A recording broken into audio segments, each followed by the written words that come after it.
The USA, defending champions of the World Lacrosse Games in 1994. But that seems like a distant memory.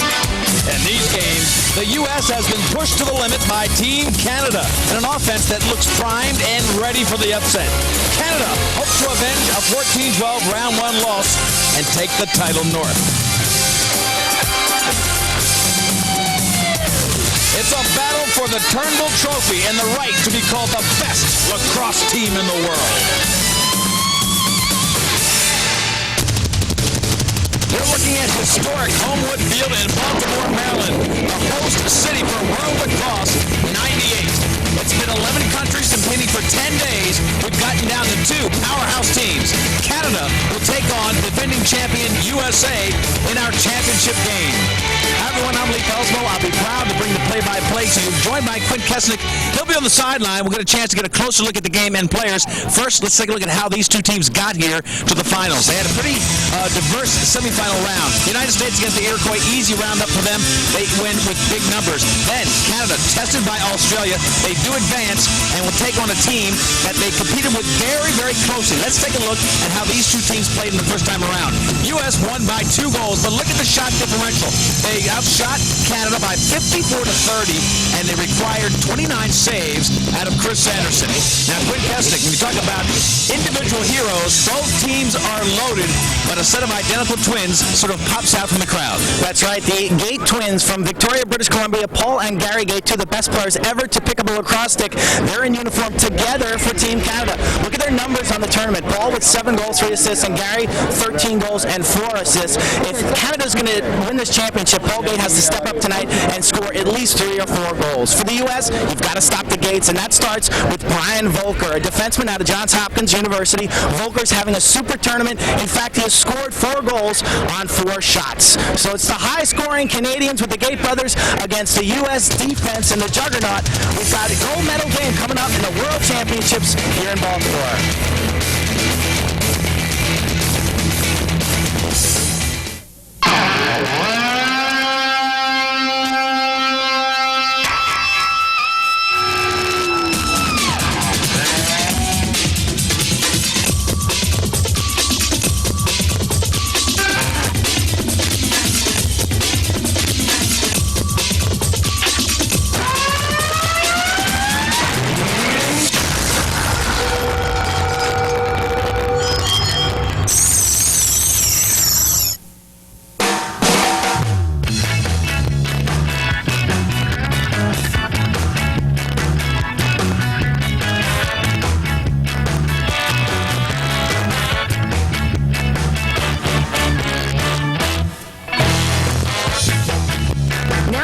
TDI, you can get 1.9% APR over 24 months.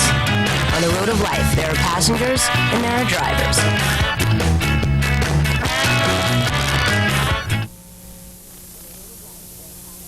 The 98 World Games of Lacrosse are brought to you by Warrior. Warrior Lacrosse, providing Team USA with the means to dominate. By Volkswagen, drivers want it. By U.S. Lacrosse, the national governing body of lacrosse.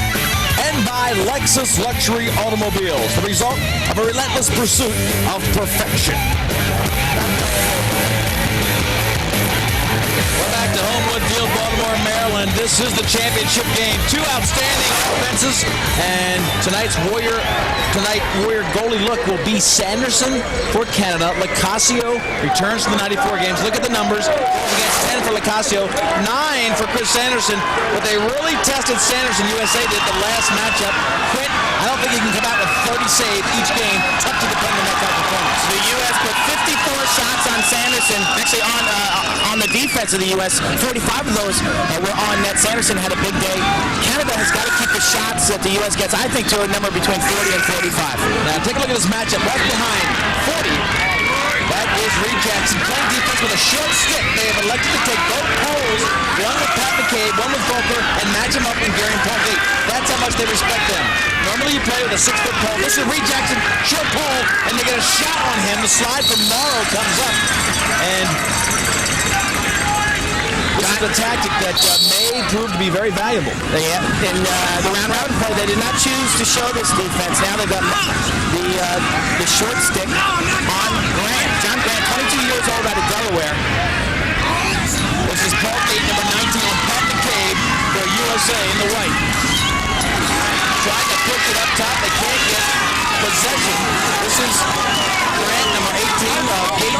in size, about 6'2", 220. Canada didn't have very many shots the first matchup against the powerful USA team, but they sure did can a lot of them, Quinn. They had 30 shots, 29 of the 30 were on the goal, which is amazing accuracy. And out of those 29 on goal, they managed 12 goals. They're going to be a little more patient on offense. Right now you can see them getting the ball around. They tired in that game, and they really lost the game in the fourth quarter because I think their defense got tired. Paul Gate picks a hard shot high, and Locascio congratulates his defense for getting a little bit of a stick on that. That's Paul Gate. Again, the numbers, only about 7 goals in. Quentin, you're right. He's got to come up with a few more. They depend on them so much. Series history, U.S. 10-1. 1978 was the big upset. U.S. won by 1, and that is the only time the U.S. has been beaten in tournament play. Canada has owned the ball since the opening faceoff. That's about 2 minutes long. They're taking a lot of air out of it. Pushing it in for a shot, and Locascio makes a big save. They've got a delayed call. Looks like it's going to be against USA push. He came in on a powerful move. What do we got? It'll be 6 for Canada against 5. A man-up play. Call a little bit late as he went flying. What do we got? Push call. Dan Stroop, who runs with the Gate brothers. 30 for the push. Dan Stroop, who runs with the Gate brothers, a right-handed player. Both of the Gates are lefties. He had inside position. Watch Jacobs. You'll see Jacobs push him right there. And he carries into the crease. So Cassio with a super initial save. But now Canada, 6-on-5 for 30 seconds. And they didn't have very many chances the first time they met the United States. I think it was only 1, Quint. They were 1 for 1. And extra mans, as always, can really prove to be a big, easy way to get goals. Huge differential in that game. The U.S. was 4 for 7 on extra man. Canada only 1 for 1. Bowen looks inside. He finds his teammate, and that's Chris Gill all alone in the crease, and he waits very patiently to finish the ball behind Locascio. Canada takes a 1-0 lead about 4 minutes into this game. They are so dangerous from close range. Chris Gill with that goal. He's had a solid tournament. One of the younger players on this Canadian team. The extra man team has been lethal. Jamie Bowen to Gill in front. Sloppy defense by the U.S. You've got to cover those players close. You'll see Gill sneak in from behind the cage right there. He's got to stick up to the left. He sneaks behind Pat McCabe. A lot of confidence to throw that ball to him in traffic. But that's what the Canadians are great at, Leaf. From the indoor game, they can handle the ball when they're covered tightly. And a little bit of a gimmick defense by U.S. in that first possession. They had the 2 long sticks on the wings to cover the Gates. The last faceoff, Quint, they had Andy Ross. They went back to a traditional set on the faceoff. It was an over-the-line, offsides infraction to give USA their first offensive possession. Mark Millen, MVP from 94. Defense stops the stick, and Millen comes in for a shot. Holy smokes. Steve Fennell dropped his stick playing Mark Millen. Canada penalty on number 5, Steve Fennell. 30 seconds. Tough matchup as you look at Mark Millen. Nobody faster and quicker. That's the Get the key ball, combination. please. Get the ball, otherwise delay He's game. got incredible explosiveness. Fennell, the fastest of the Canadian defenders, but you can see Millen with that quick burst of energy. Fennell was just faked out, dropped his stick, and then got called for a 30-minute violation. So the U.S. now with an extra man trying to counter the first Canadian goal. We don't often see that. Running right out of the stick. There's a hard shot. Left off the iron for Miller. The natural lefty. Back to Casey Powell. In the low. And Sanderson picks up the ball. Casey Powell bent over. His hand was hit on that play. And Canada being ragged. An amazing turn of events. Millen ricocheted his shot off the pipe directly back to himself, and he chose to pass the ball behind to Casey Powell, and Sanderson made a great pickoff play. How about Toll running right by Casey Powell, playing at about 80%. A little bit of a question mark that he would make the starting lineup tonight, but he comes at 80% while 3 seemingly healthy players sit on the bench. Always saw action in one game, the Iroquois game, where he had 2 goals and 1 assist. I am shocked to see him in the lineup. His lateral movement really seems compromised. His stick skills are still there and his vision, but he's 1 hit away, I believe, from being on the bench. This is John Tavares, number 11. He's marked by Andy Ross with great speed. Tavares for Canada now looking for possession down low. Steve Gummett, pretty much a finisher. You want to see the assists from him. He's 10 goals, no assists so far in the tournament. John Grant, almost a bookend to the Gates on that left-hand side, also a finisher. Tries to come in left, runs right through the crease. Crease violation. We'll give it to USA. Ryan Wade with the defense there, just squeezing Grant behind the cage. Take a look at Casey Powell, 6'1", 190 out of Syracuse. 2 times the NCAA Player of the Year. Tore a ligament in his knee 3.5 weeks ago. Standard recuperating time for that injury, 6 to 8 weeks. So it's really shocking that he is in the lineup for the U.S. after seeing action in the semifinal game against the Iroquois Nationals. His stick looked very sharp. He had great stick skills against the Iroquois Nationals. Here comes a team from USA. This team is really loaded from top to bottom. Ryan Wade, a return member of the 94 team. Up top, Charlie Lockwood, also a team member from the Manchester Games. You've got to love the roster for Team USA. They are just so deep. And I think, Quentin, that shows up in the numbers. They have run every team off the field in the fourth quarter. And there's been a different star each game for the U.S. Millen and Watson have been the most consistent. But that man right there, Ryan Wade and Curry, they've all played so well. It's been different guys every night stepping up, doing the offensive damage. And one guy who's been consistent is Chris Sanderson for Canada. He has made the defensive end of the field respectable. Not only respectable, but world caliber. And he just made a big-time save to get the ball back. About 64% in the 5 games here at the World Games. That was a really super save against Ryan Wade with the jump shot. That placement to the offside low stick side, offside low, was so effective in game number 1 of this tournament. But Sanderson really read that one efficiently. Quint, I sense Canada taking a little bit more time on their offenses. They did get a little tired last time. They are taking time on each offensive set. Game 1-0 in favor of Canada as Govett goes behind. Pat McCabe really sensing he can get the ball from him, working him hard. Govett diving in, hits first shot, and LaCasio makes another great save. Crease violation gives it back to USA in the white. Govett looking for the push call. He had an advantage. McCabe with some aggressive stick checks. But Govett, I'm not sure if he got this shot off, if it hit LaCasio in the foot, or if it just came out of his stick at the last second. Looked like, to me, that LaCasio got a body part on that. He did a great job. Watch the replay. You can see Govett tucks his stick. McCabe makes the check at the last second. Patty McCabe kept his stick on Govett's shoulder and delivered that check at the last second. Still looked like LaCasio got a foot on it, did it to you? Anyway, here comes USA. Down by 1. Patient offense for them as well. Charlie Lockwood, big left-handed shooter, takes one there. Might have hit the face mask of Sanderson, rolling toward the sideline, and out of bounds goes to Canada. They have put a lot of rubber on the goal. Sanderson turning it back. They'll call that a shot closest to the ball, USA, and they will get possession. Blake Miller chasing it down, far side. He's marked by Eric Gervais. Now here goes the matchup. Fennell, number 5. You saw him drop a stick moments ago on Mark Millen. Nobody has been able to stay with Mark Millen in these games. Double team, gets the ball back behind to Lowe. Lowe tries to get it up top, but it was picked off by the defense.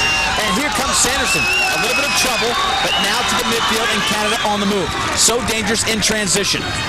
They've got a trailer in the middle of the field here. Eric Gervais. Gervais picks it up, looks for the right-handed shot. He is checked beautifully. Di Tommaso and Charlie Lockwood just sandwiched him as he came knifing through the offense. Gervais, one of the faster players, a young player out of Loyola College. Watch Lockwood's shot here. Sanderson, you won't see him move his stick very much, but it pegs him right in the skull. Sanderson taking the nice angle. And watch the stick check here. You'll see Gervais at the last second lose the ball and fall into the crease, and that's why U.S. was given possession.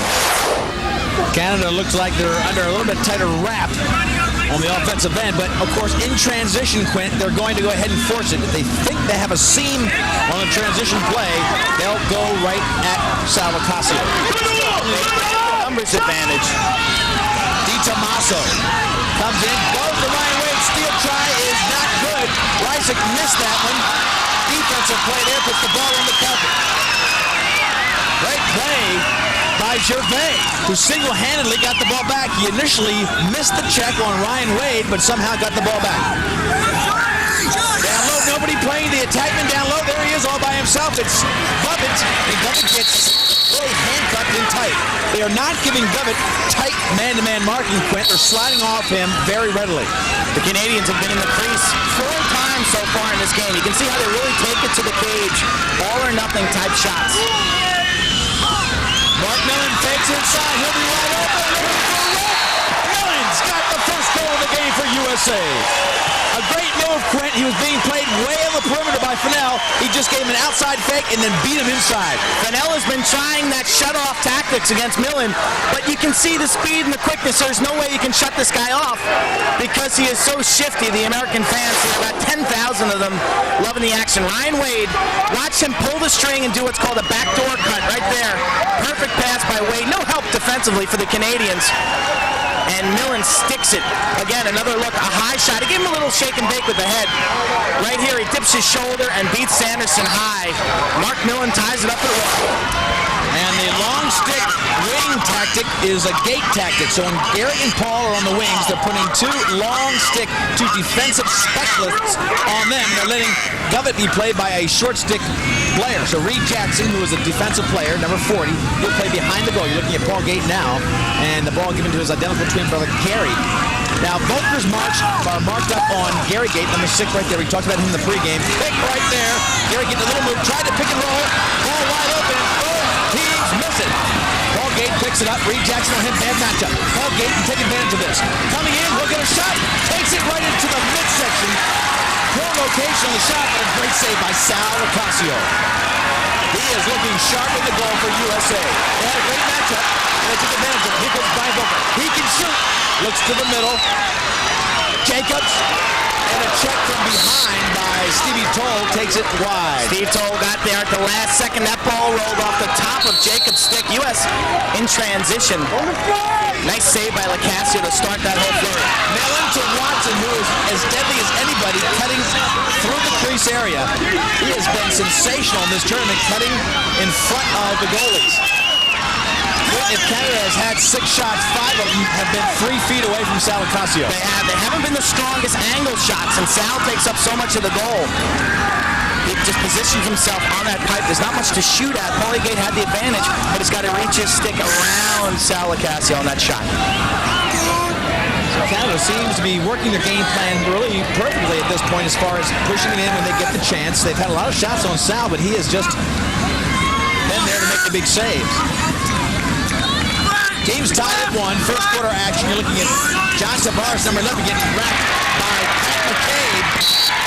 And they're going to give it to Team USA. And McCabe, really a takeaway kind of defenseman with the defensive style of Coach Bill Tierney. A little more conservative in these World Games. Go ahead. Quint, I think when you see McCabe out in the midfield against the Gates, you'll see a little more of that spread packet. That's a great area to feel for McCabe to throw some checks. In the corners, if you miss the check, there's not much of a downside potential defensively. So that's his area. When the ball's going towards the corners, look for McCabe to try to take the ball away and get it on the floor. Rob Scheck, he's got a great sweep move and a big hard shot. Here he comes. He's got goal. USA gets goal number 2. It's a 2-1 game. Great shot by Robbie Scheck. Right or left, he can make that ball move. And it's all about shooting on the run. The player's running full speed, so tough to find the ball coming out of his stick. Gervais defensively lost a step, and you can see Sanderson kind of drop his stick there. Watch it, get a great angle here. Watch the ball go over Sanderson's shoulder on the near side, but so tough to pick this up. This will be a great angle right there. So tough to pick that ball up as it's coming out of Rob Scheck's stick. Remember, he's running full speed on that. Robbie Scheck, one of the best at running at full speed and shooting the howitzer. 2-1, USA, 2 goals in a row. Millen and Scheck, they get the 2-1 lead after Gill on the extra man goal opened up the scoring for Canada. Back to the face-offs. Rodney Tapp. He gets beaten this time. Ryan Wade comes in, goes to low on the side. Back to the middle. Big shot. Tight. Great give and go move, and it was Andy Ross trying to finish it off. Couldn't do it. Michael Watson gets the ball on the sideline, and they get some fresh legs to balance out the midfield. Specialty teams on the face-off, and they like to balance up once they get possession or lose it. Mark Millen, played by Fennell. We've seen some dramatic moments with these two already today. Millen, easy save for Sanderson, and they will give it to Darren Lowe, who backed up. Sanderson not really willing to go full to the back line yet, saving his energy. There's a big shot from on the crease, and it's again Watson, but no, they're giving him a crease violation. Watson slashing across the crease. It's gone! on. Nobody You does ran it into better. And surprise, no push call. Watson was absolutely dumped from behind. That will be looked at again. Watson dumped from behind. They said he was in the crease before the ball trickled in the goal. Sanderson, watch the replay. You'll see Watson right here, right there, pushed from behind. The ball doesn't go in right away, and his hand hits the turf. No goal. I'll tell you, from that angle of play, he was hammered. Hammered from behind. No call made. 2-1 the score. Canada's still a little bit choppy with their offensive set. They can't pick it up there. Outside, Steve Toll, he's calling for a push. Everybody talking to the refs. USA gets it back. Darren Lowe gets inside. This could be trouble. Watson looking. He can also beat you on a little bit of a dodge move. Watson's got the full package. Quint, I don't think anybody has been slashing across the crease as a target more than Michael Watson in this tournament. Ryan Wade getting hammered by Johnny Tavares. Watson had 4 goals last time these two teams played. He's so tough inside. He's only got 5'9", 165 pounds. Extremely strong and tenacious inside. Delayed call against Canada. Here goes the speeds for Millen. Double team doesn't catch him. Looks behind. He's got help there. Miller takes a shot and he's hammered to the ground. Blake Miller. Blake Miller paid for that one. 2-1. U.S. leads. They'll have an extra man play when we get back to action. Stay with us. Championship lacrosse from Homewood Field in Baltimore. You know how you hear some words and you think you've seen them before? Investments. Right. You manage money. Serious. And you see them again. Performance. Here. There. Not just any mutual fund. Yeah, that's it. Warburg Pincus Mutual Funds. They manage money. Right. Warburg Pincus Family of Funds. My name is Walter Fischer. I design cars for Volkswagen. I like to drive them. Marketing people ask me to design a special driver's car. I've done well. I'll design it like my car. With a spoiler, alloy wheels, sunroof, non-standard. My wife thinks they should call it the Walter Fischer edition. They said they'd think about it. The road of life, there are passengers and there are drivers.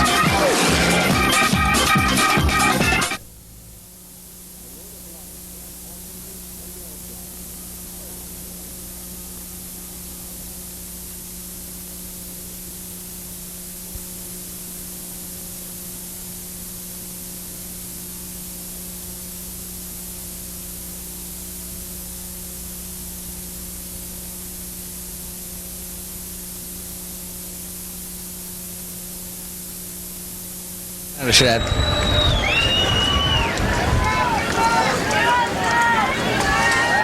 Ready. We've still got time to wait. Could I have an idea how long to go, please? 45 seconds to go, White. The ball will start bottom right when we start.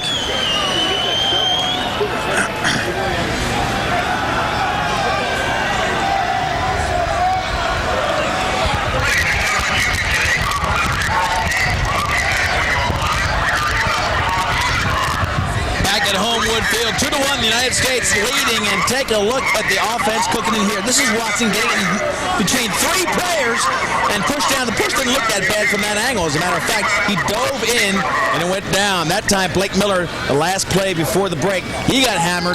Between those 2 plays, penalty was called. It'll be a 6-on-5, an extra man play for USA.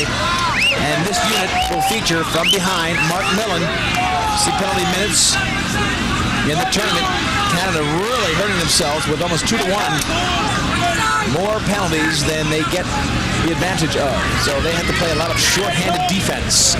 Darren Lowe on the far side. That's Millen starting behind. You'll see him rotate around. I don't think Millen will stay behind for long. He's a big-time shooter. Now he comes up. Here goes Jesse Hubbard. And Gary Gate out there playing on the short unit. I'll tell you, they'd love to have Gary Gate on the short unit quick because transition, he is a killer.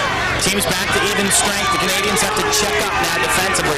Effective penalty kill. The U.S. had some great ball movement on the perimeter, but they managed one shot. Hubbard deflected by Gate. 20-minute running time here in international play. Millen trying to get a little bit of advantage. Fennell pushed him back for the moment. Fennell being a little bit more conservative as he matches up with Mark Millen. And Darren Lowe checks from behind.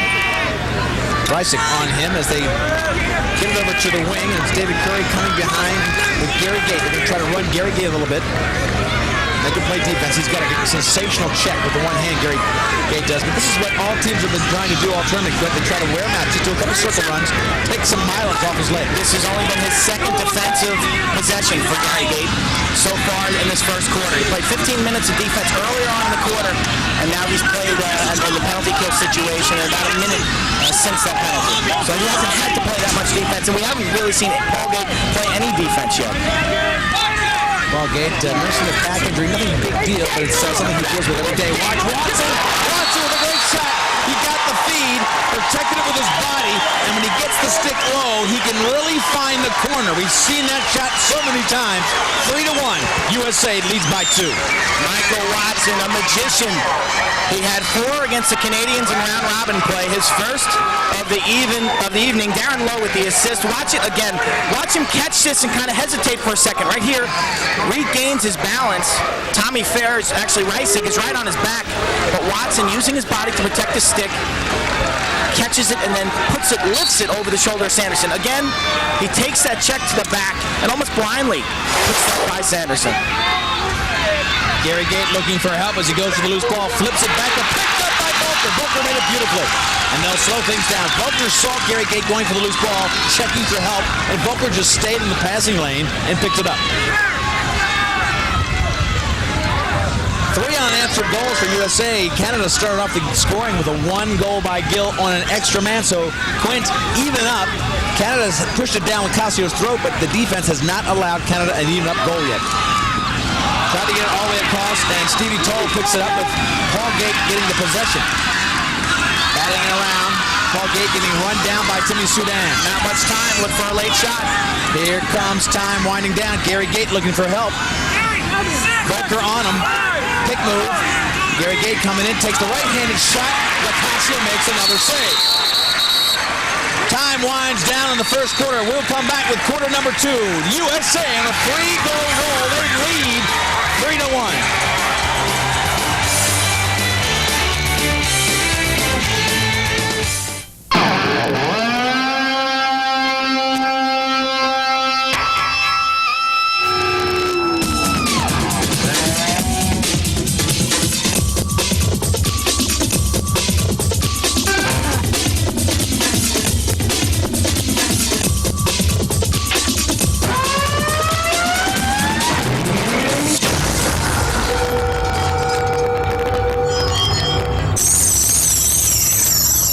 Try to imagine every major lacrosse association becoming one, bringing you a better game.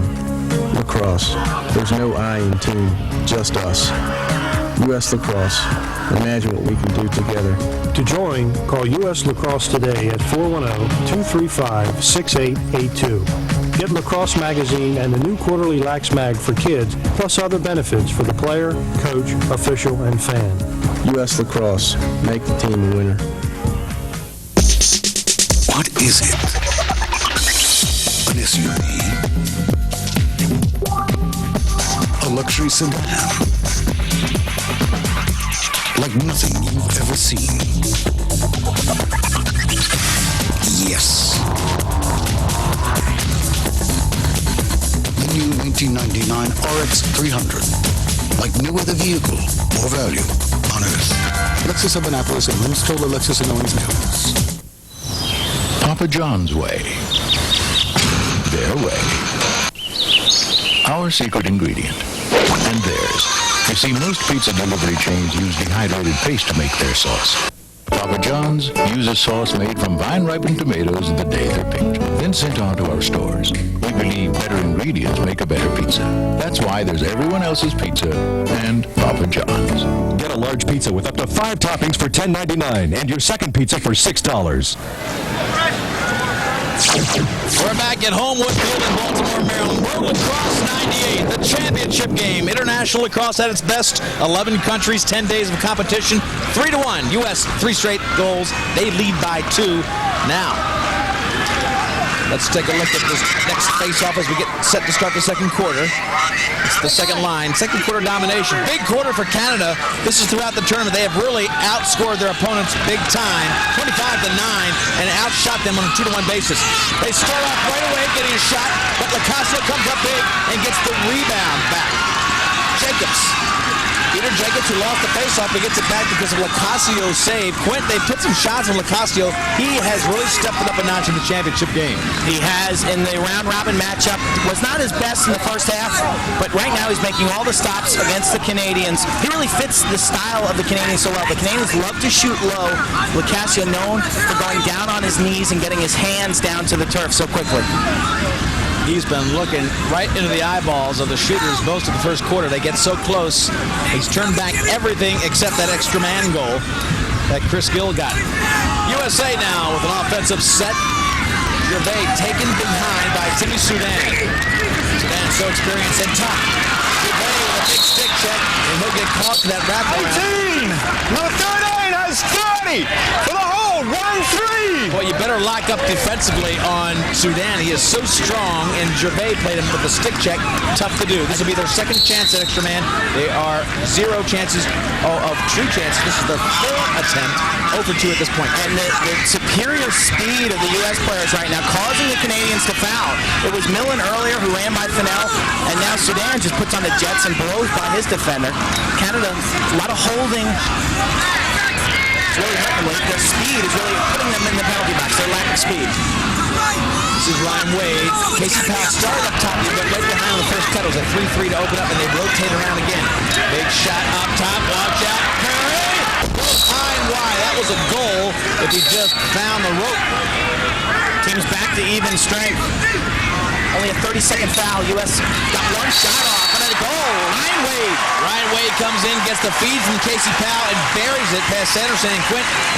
The speed you talked about is showing itself again. This team is loaded with speed. The United States, not only stick skills, as you look at Ryan Wade, explosive speed, and this natural lefty, Ryan Wade from North Carolina, puts in the 4th goal of the day. His first tonight, but the 4th for Team USA. He times this cut so well. The ball's behind the cage with Casey Powell with the knee brace to Wade, and a little jump shot. Look at the accuracy. You talk about location, location, location. Watch it. Left-handed jump shot. High to low, beating Sanderson. Sanderson kind of jumps at this. Another look. Perfect placement by Ryan Wade. U.S. now with 4 in a row. Young Eric Gervais really got them into a man-up situation, a man-down situation. Then Gervais was the recipient of the defense of that. He got caught flat-footed. Here comes Miller.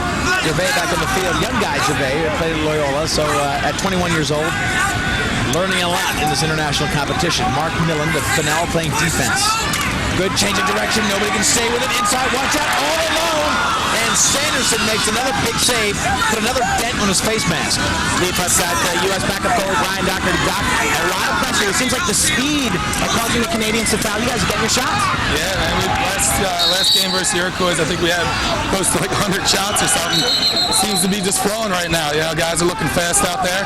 They're looking good. You know, just trying to prevent any rallies from them. Sal sharp in the net for you guys also early, which really was key in the first quarter. Yeah, I mean, the last game, I think they got under Sal's skin a little bit, but he ended up with a great game. Now he's just coming out, proving he's the best goalie in the world.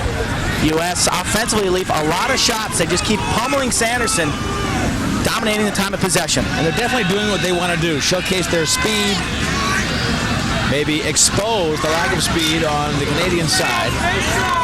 Canada certainly with a roster not nearly as deep with stars. Canada has a handful, maybe half a dozen of the quality that the U.S. has maybe a dozen, 18 of. Dozen or 18. Hallgate up top. Who gets handled there? Just Grant. They are so identical. And look, this is Grant, number 18. Looks a lot like the Gators. 6'2", about 220, 225, very strong. This is still looks for help. This is the Canadian pattern offense. This is the lefty midfield with Mearns, Gill, and Jenner. And they like to do a lot of picks for the ball, patiently work it around and look inside. Marichek's being covered so well right now by David Morrow inside. David Morrow has the toughest matchup on that team. Marichek comes into this game Morrow trying to shut him off. Marechek comes in with the most points of anybody, totally balanced as well. Marechek, 12 goals, 15 assists before the night starts. Steve Govett now. Pat McCabe on him. Back to Graham, who doesn't pick it up cleanly. Watch out, Andy Ross might. Can't get it. Ross plays a great defensive role as they get the ball. Watch the speed of U.S. Miller just throwing away the competition with that fast break speed. Watson goes to the finish, and Sanderson saves Canadians on defense. Miller again tries to get a shot. He picks up the loose ball. He'll get pressure on Sanderson, and he'll get a goal. Great job by USA of just ramming it down the throat of Canada. Loose ball and about a 50-yard sprint. Intense pressure going from defense to offense. Blake Miller, first goal of the game. The U.S. now up 5-1. Watch it. Mark Millen. Miller loses it and then turns, and there's no one there defensively for Canada. They come in late. Freddie Jenner with a low check, and Miller just catapults himself and shoots this over Sanderson's shoulder. Watch the low check by Freddie Jenner right there. Miller able to keep his balance, keep focused on the goal, and puts it over the shoulder of Sanderson. Again, more like a football tackle. The U.S. definitely playing at a different speed tonight. U.S. looks sharp. They have those interchangeable players. 26 on the roster, 23 dressed each game. I tell you, it's a real guess to who will play and who won't. Head coach Bill Tierney doing a great job, along with Bill DeRosa, Jeff Long, Paul Wareham, the assistant coaches. I haven't heard much in the offensive end from Canada. They've got up with some shots. Paul Gate goes for it. He had the high shot. And look at Lacasio barking at his team. Quick, that was the shot he wanted. He just missed. A little bit of bad location. You want to take away the left hand of number 22 and number 19. You can't give him that alley, that left-hand side. You will see the U.S. defense try to step up in front and turn the gates back towards their right hand.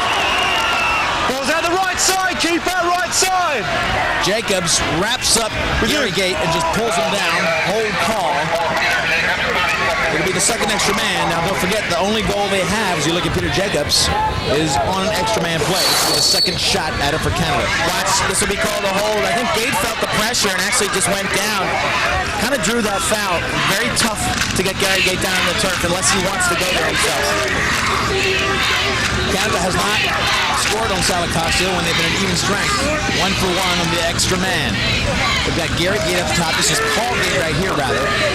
Going down below. They get it in low. No angle there at all. And the shot taken by Gary. Gary was parked down low, Gary Gates, and really had nothing to shoot at angle-wise. He tried to surprise with a quick shot. Teams coming in at even strength. Going with one more shot, and Salacasio makes the big-time save. Lacasio, like all great players do, stepping up a notch, playing at the top of his game for this championship matchup. Canada going to maintain possession. A strange-looking save. Jamie Bowen dropped his stick down low and just ricocheted that one off the turf. Sal didn't get his stick there, but got a toe on it and then smothered it. Canada still in possession. They've got it in the stick of Marechek. Marechek takes a shot, but Morrow, I think, absorbed it before it got there. Here goes the wheels of U.S. Andy Ross. And flags on the other end. Di Tommaso gets one.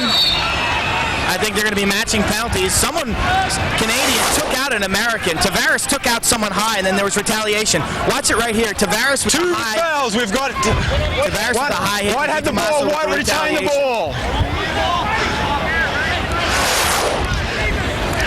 So, one onside. We have a white ball outside, please. White ball. There's a ball. Ball. Peter Knight keeping us up to speed on what's going on.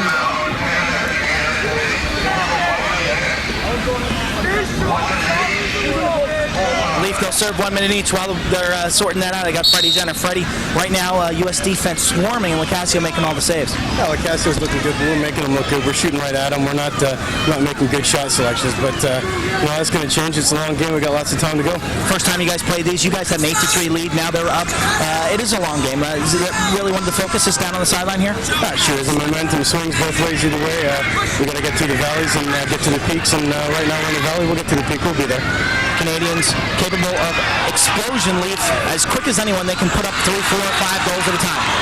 Now they're in trouble, though. Jesse Hubbard comes into a stickless defense of Gary Gait. Once again, Sanderson saves them. Twice now we've seen players drop their stick. Actually, Gary broke his stick. He's coming off the field. The shaft is absolutely snapped in half. He'll have to get a new piece of equipment. Watch out. Millen gets hammered from behind. That one finds the net.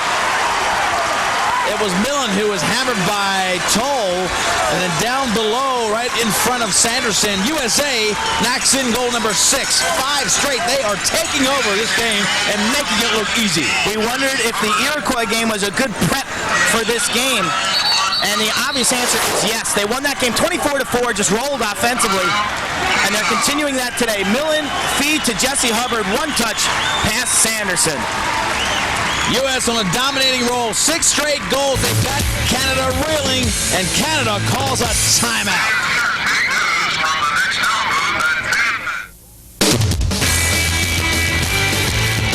You hear some words and you think you've seen them before? Investments. Right. They manage money. Serious. When you see them again, performance. Here. There. Not just any mutual fund. Yeah, that's it. Warburg Pincus Mutual Funds. They manage money. Right. Warburg Pincus Family and Fun.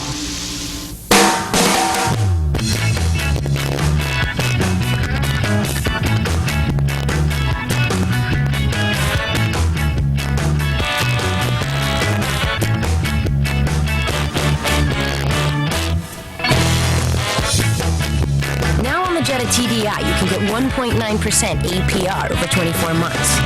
On the road of life, there are passengers and there are drivers. When people come to Crown, they want more than just gas. They want 3 things. They want quality, they want service, they want fresh, and they want bright.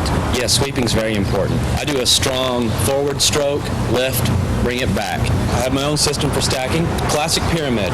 Can't go wrong. I just want Crown to be a beacon for the drivers that are out there on the road. I don't ever want to leave. I'm going to move in, I think. Get a buy one, get one free ticket voucher to these World Lacrosse games with qualifying purchase of Crown Gasoline.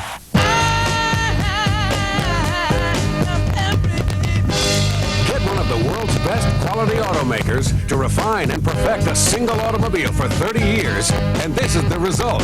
Toyota Corolla. It's everything you'd expect and more, because now Corolla's all new, bigger with more power and safety features like side impact airbags. Yet priced $1,000 below last year with a special low payment lease available. No wonder Corolla is the best-selling car in the world. Back in Baltimore, Maryland, there is a key matchup. Marechek and Morrow. Morrow is isolating his efforts on Marechek, shutting him off. You've got to have Tommy Marechek, the only bona fide star on the offensive end of the field, on the attack unit. Quint, if they keep Marechek out of any kind of contact with the ball, Canada doesn't have a chance. Morrow is so focused and so disciplined. His only assignment is to shadow Tommy Marechek everywhere, all over the field, and he doesn't give him much room. He's very fast, tough to run away. Marechek's got his work cut out from him. U.S. now with 6 different goal scorers, proving that they do have superior depth. He's going to need help with these picks, and he's up Paul Gait right now trying to set up some picks for Tom Marechek. Marechek just running around trying to get the ball. Can't get it. Morrow right there. Finally does. He's hung up and checked out by Morrow. Great job for him. Marechek had to work hard to get it. Finally did, and then David Morrow just cracked the stick. Took the ball out of the pocket. Paul Gait driving through 2, double team. Focused on scoring. Right behind is Andy Ross. He tried to go behind the back all the way up top to his teammate, Matt Shearer, and just threw it away. Andy Ross with great speed. Shearer in front of him with a one-side check. Watch Ross. Oh, one more stick check by Shearer. Takes the ball out of his possession. And once again, you can see the showcase of speed, Quint. They have so many midfielders that can just fly. Matty Shearer kind of caught flat-footed there by Andy Ross. They called that a shot, and that's why the U.S. will maintain possession. Bresci with a great pickoff from the defensive end really started that play.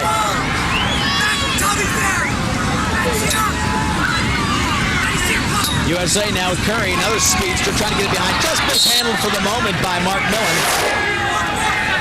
Watch Marechek and Morrow. Morrow just within inches of Marechek, not giving him any room to breathe. And you'll see the check right here on the butt end, and the ball trickles up top. Great job by David Morrow. That was sweet because once he got beat, he just waited for the stick to come to the side, and then he checked it out down low, right by the gloves. 6-1, 6 straight goals by USA. After Canada got an extra man goal. Sal Ocasio has shut the door on every push on even situations like this. John Tavares against Pat McCabe. All the good players. USA Canada really has to rely on about 6 strong players, and Quint, I think Bill Turney's done a great job of matching up key players on the 6 critical guys that Canada has. The U.S. defense has not played this well yet in the tournament. This is the best by far they've played. They're suffocating the Canadian ball handlers. When they feel that they have the matchups, they get out and they play the ball. Other times, they slide, help back, double and triple team. Playing with a lot of confidence, and once again, the defense of USA blocks the ball. We've got a flag down on the far side. We've seen a lot of shots blocked. Of the clocks.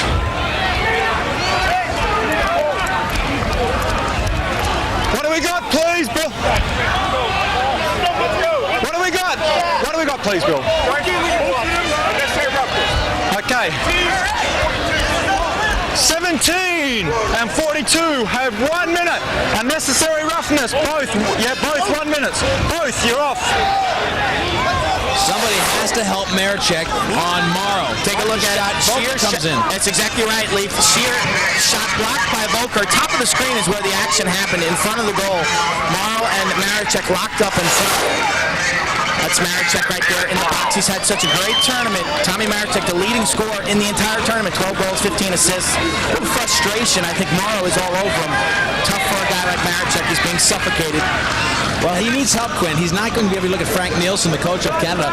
He cannot just lose him by himself. He needs somebody to help set some picks. Paul Gate was trying to help him. They need to help get Morrow off his back. We'll leave 30 on attack then. A face-off. 30. The ball was loose. John, here's Mitty. Gets the ball. Joe Bresci playing him, and Di Tommaso dancing in the sideline gets past him. Jenner's in trouble. Di Tommaso checks it out of bounds. Wow, Freddie Jenner showed a lot of guts, but maybe not thinking a whole lot. He had 3 white jerseys there, Quint, and tried to beat them all. Too much running with the ball. Not enough passing right now for the Canadians. The U.S. with the day off. Yesterday, both these teams had the day off, but it seems to have paid more dividends for the U.S. defense. The rap on this defense was that they were not quick and not young, but tonight they are a lot quicker than the Canadian attackers. Charlie Lockwood with a lot of room. He's got a big shot from up top. Goes down low for the finish to Millen. And for 2 times in a row, Millen just has mishandled the ball. He is the returning MVP from the last World Competition. That's a look at Charlie Lockwood, and Chris Sanderson brings the ball up. Joe Bresci, tonight defensively, you guys are moving your feet a lot better. You're in the passing lanes. We're just being a lot quicker out there. I think they rest, get ready for the Canadians. I mean, it's the last game of the series, so we're ready. Special matchups. Morrow really shattering Marechek. Any of the other matchups? Seems like they're all working. Yeah, I think Volk's doing a great job in the case, so we'll continue with that and see what happens. Joe Bresci, who's been a lot more active tonight with his stick up in the passing lanes. The U.S. swarming, blocking shots. They look sharp on D. Joe Bresci talking like a coach that he is, going to Ohio State next year and getting that program up and running at a higher level. 6-on-6 right now as Marechek back into the game, or at least whatever attacking is. Penalty to Marechek and Morrow is up. Game dominated by the United States with only 5 minutes to go in the first half. The Canadians, in the second quarter, have really done a good job controlling the ball. They have not had many quality shots. A lot of shots either snuffed by the defense. Some have missed the goal, but more often than not, it's Sal Ocasio making a big save. Up top, McKay making big checks on Paul Gate. Trying to get it back to Paul Gate. Now they're making a couple bad decisions. Paul Gate was really covered. The better shot was right there, and they gave it up. Jenner, who was it, who had the ball right out in front? Canada relying on some young guys, Quint, that really haven't played a lot at this level. And I think the U.S. Merns, I believe, that In the earlier matchup in this tournament, Leaf, the U.S. used a lot less aggressive defense. They stayed back. In this game, they are swarming. Caused some confusion for the Canadian offense. Salicasio with Bowen riding the two men. Easily gets it up. Whoa, dancing the sideline. U.S. pulls it down. Jesse Hubbard. Great attack at the highest level for Bill Tierney's team at Princeton, just off a national championship in Division I. Charlie Lockwood.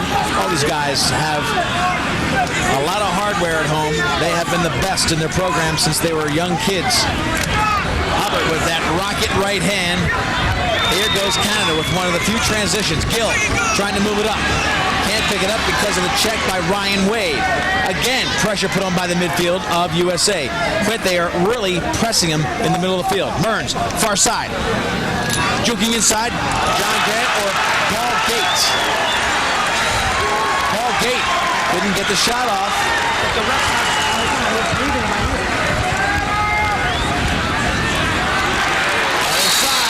USA on Sanderson.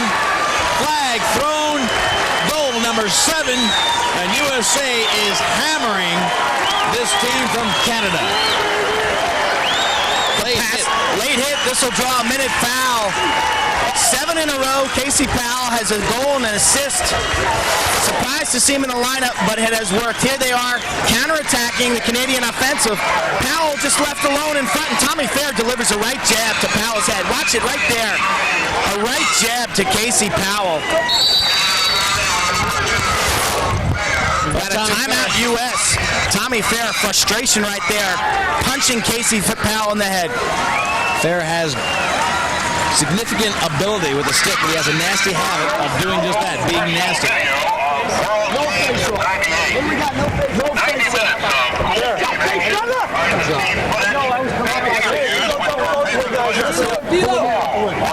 Hey, fellas. Hey, man up with Jeff. No facial. There's no facial. Guys, get in here a minute. Let's go. Come on, baby. Hey, guys, listen up. Let's play a smart 3 minutes out here. All right? Good, tough defense. Good, smart offense. All right? Thanks for them. Okay, exactly. Get in the hole. We don't need to ride them. All right, on offense, let's just keep the ball hopping till we got something. Very simple. Against Australia, we were a team. Against U.S. last time, we were a team. Let's get back to that team concept. Come on, guys. Come on. Believe in ourselves. Let's go now. We can do it, guys. Let's have some confidence. Go for the run right there. Let's keep deep. Hey, keep going. Get it up.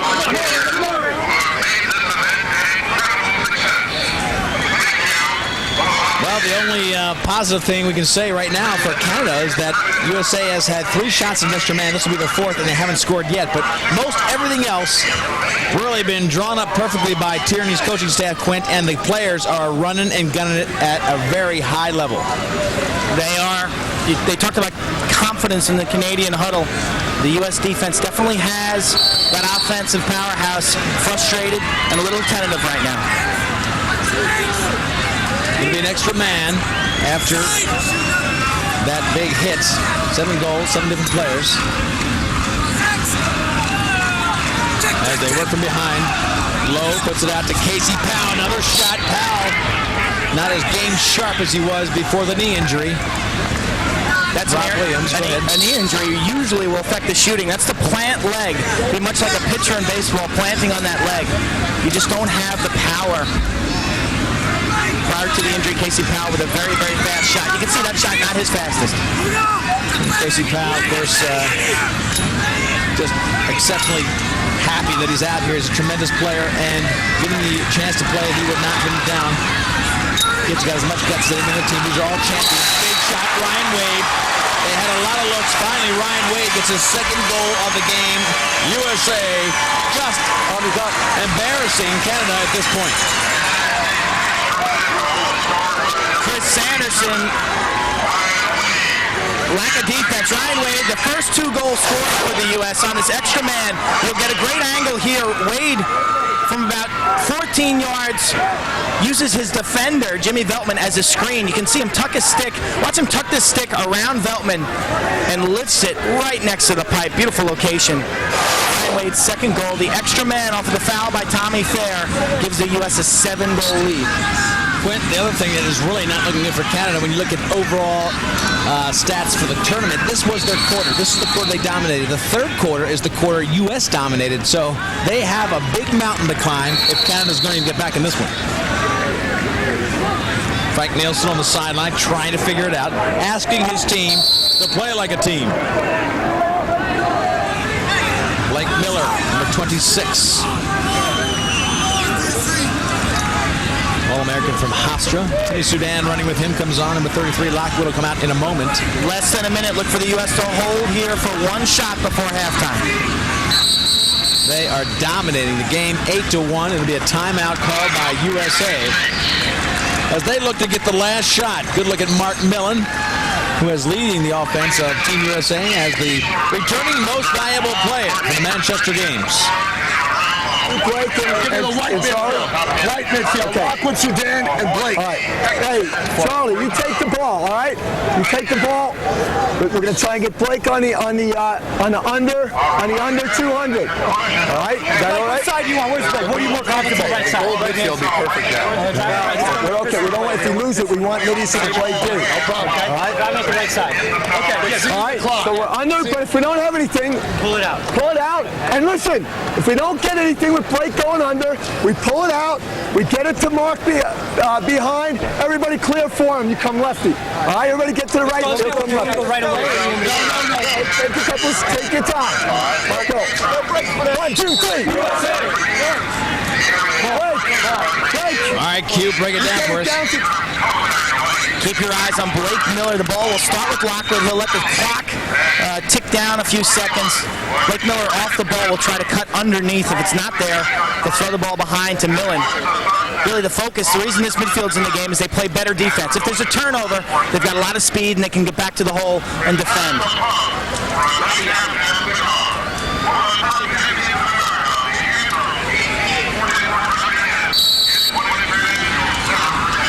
Blake Miller takes the ball from the wing and they get into their motion and their rotation.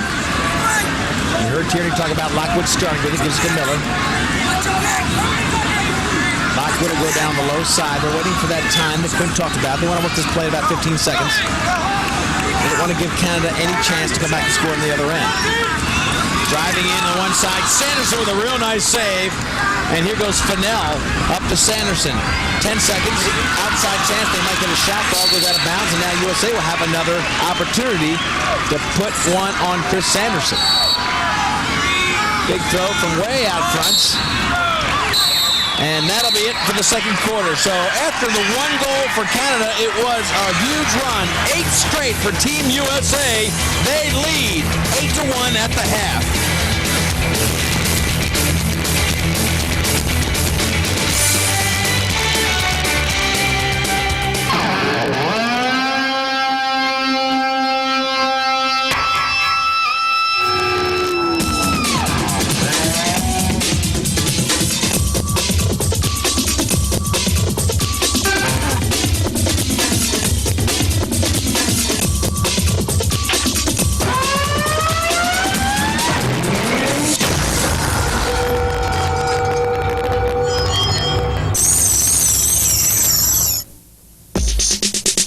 Is it an SUV? A luxury sedan? Like nothing you've ever seen? Yes. The new 1999 RX 300. Like no other vehicle or value on Earth. Len Stoller Lexus in Owings Mills and Lexus of Annapolis.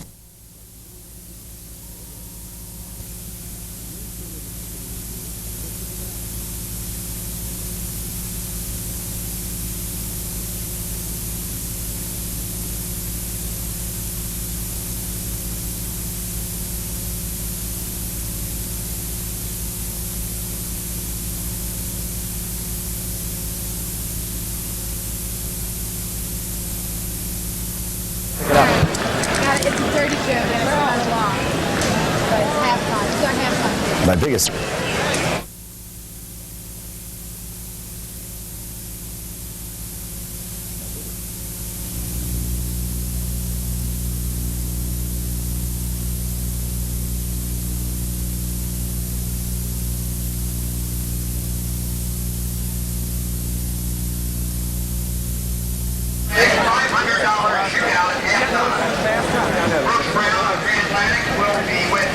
The United States, the defending champions of the world in lacrosse, absolutely running away with the first half after Canada started this game with a goal. 8-1 is the position now, but Canada has a lot of offense, and there is a lot of time left. Offense, of course, wins games. Defense wins championships, yet the long stick defenseman doesn't often get the recognition of the attackers and the goal scorers. But the United States, David Morrow, we've seen him, number 17, deserves a great deal of credit. Besides being a key defenseman in the United States, he's a founder of Warrior Lacrosse, the official equipment supplier for Team USA. We spoke with David about the early days of his lacrosse career and how he started Warrior. My biggest asset was speed, and I think that was why Tierney recruited me, because I could run fast. And my freshman year was really tough because I didn't understand anything that was going on. Total speed, strength, power, and you just kept saying to yourself, God, it's rough, but I think I can do something with this guy. And he was just as he evolved, he just became a better and better lacrosse player while maintaining that athleticism. When we first launched the product, it basically was just prototype shafts that my father made in conjunction with a titanium supplier in Detroit. And they sent them out to me, and it was the first week in May of 1992.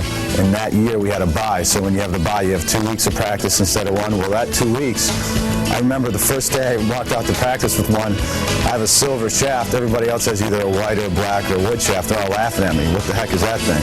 High-performance players in all other industries, whether it be golf, tennis, basketball, baseball, hockey, you name it, have all sorts of exotic materials and high-tech designs going on.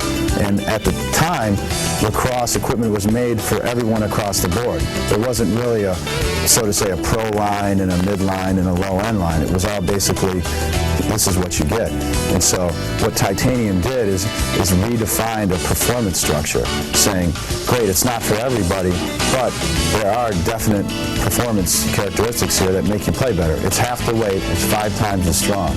You take this guy who graduates, so you think you've got this fine Princeton grad, but David's still David. And then he starts this company, and you kind of go, okay, David, let's see how it works. All the doubts, all the people saying, well, you know, it's just a fad. And it just evolved until here he is now as the major sponsor of the world, U.S. World Team.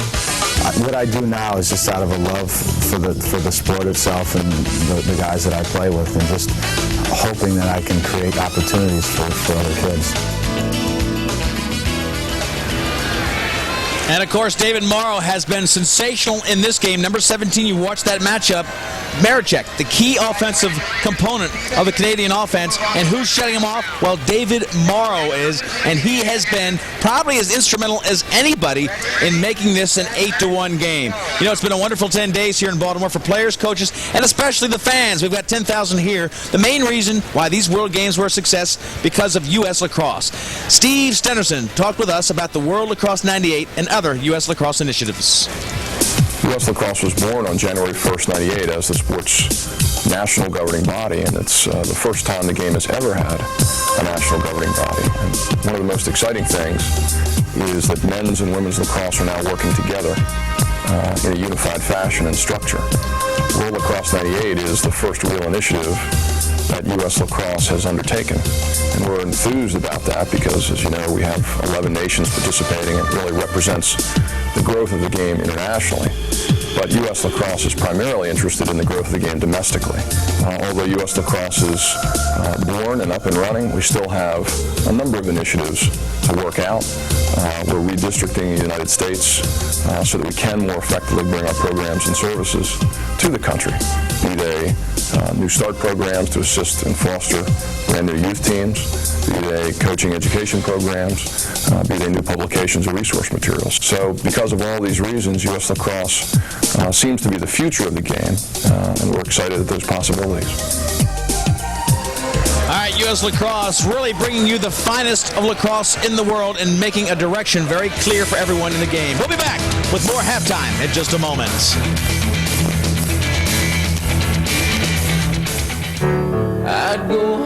From a movie filled with hope comes a soundtrack filled with heart. Music from the motion picture Hope Floats. Hope Floats, featuring new music from your favorite recording artists.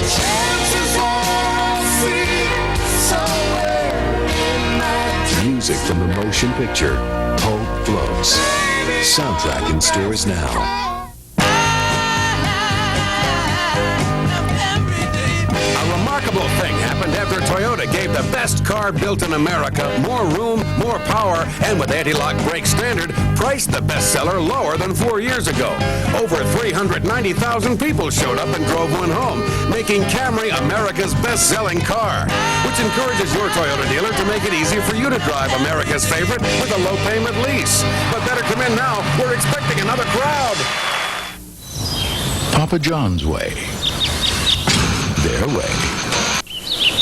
Our secret ingredient. And theirs. You see, most pizza delivery chains use dehydrated paste to make their sauce. Papa John's uses sauce made from vine-ripened tomatoes the day they're picked, then sent on to our stores. We believe better ingredients make a better pizza. That's why there's everyone else's pizza and Papa John's.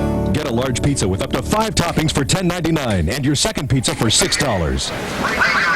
The United States leads 8-1. We're going to take a look at how that first half evolved. The highlights of the first half with Quint Kessenich.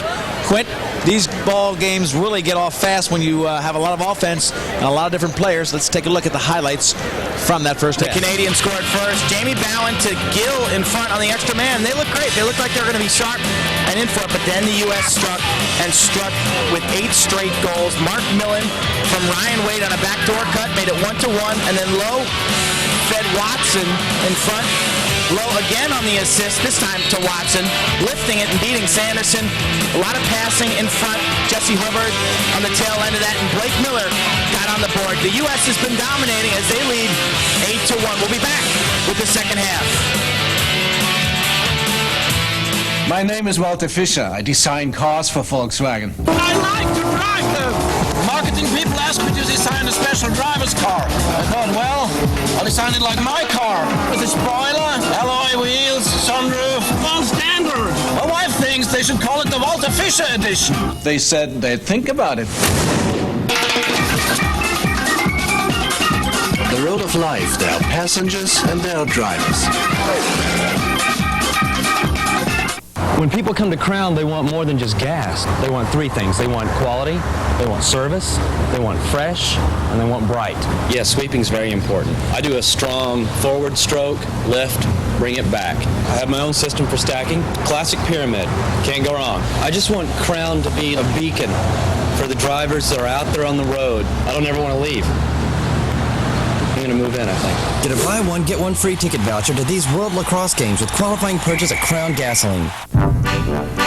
Like raptors, they prowl unopposed through the street. For nothing from Europe doth dare to compete. Their engineers cower and cry in their beer when faced with the new Motor Trend import car of the year. The Lexus GS 300 and 400. Come see them overwhelm and underprice their leading competitors today at nearby Lexus of Annapolis and Len Stoller Lexus. 8-1, getting set for second half action. Leith Elsmo, Quint Kessenich. The final of 7 broadcasts from international competition called World Lacrosse 98. Jacobs comes up with the ball, good clean face-off, and just misses connecting just moments later. Leith, I've got Jimmy Beltman, the veteran, one of the leaders of this Canadian squad. Where's it going to start, Jimmy? Well, we got to start with our defense. If we play good defense and hold them to 10 or 11 or 12 goals, then I think we can come back. Long game, and you guys can certainly score quickly. How are you going to stop them defensively? They hit you from all different angles. Yeah, we got to start doubling a little bit more than we have been. We've been trying man on man, but we seem to be breaking that, so we got to double a little bit more often. Jimmy Beltman, one of the guys who's got to get it going for Team Canada. Nice shot initially by Millen, and then the ball came up top, wide open on the 1 side was David Curry. Curry had plenty of time, Quint. The slide wasn't there that Dublin was talking about. He had enough time to put a couple fakes on Sanderson, and within 1 minute of the second half, they add to their lead. Sanderson has been sharp. Really nothing he can do about most of these goals. Millen with the outside shot, but the rebound kicks directly to Curry. And look at the Canadian defense standing around flat-footed. Curry with all day. No one there defensively for Canada. We talked about the swarming, speedy defense of the U.S. Right there, an example of how the Canadians are standing around and watching. Rodney Tapping defense there. Face-off specialist, so maybe not the matchup they wanted. Here they go again. Andy Ross, great speed. They'll have a fast break. Far left, big shot. Millen, goal number 10, and the USA is squashing Canada. They lead by 9. A penalty flag on John Tavares, and Canada starting to get a little bit chippy on the defense. Textbook fast break. You'll see Andy Ross with the great speed out of the Naval Academy, kicks the ball to his left, Billy Miller, and he just pushes it far side to Millen. That is a classic fast break.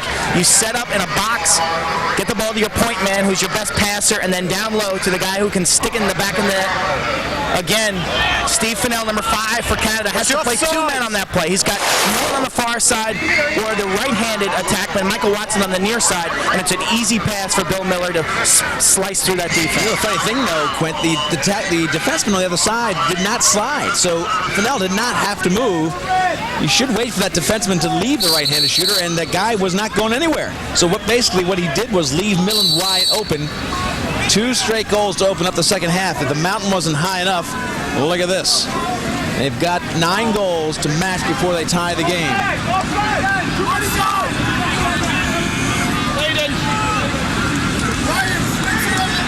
Well, extra man United States, but there are 6 players in the field, so I don't know about that. It's extra man, I'm sorry, United States, right. So they're killing time. My fault there. They're short right now. And you know, these Canadians, Quint, as you and I both know, can score when they're a man short. They will push it to the goal if they think they've got a little bit of a seam. The Canadians can't score quickly, but Billy Miller, this was the right way for you guys to start the second half. No letdown.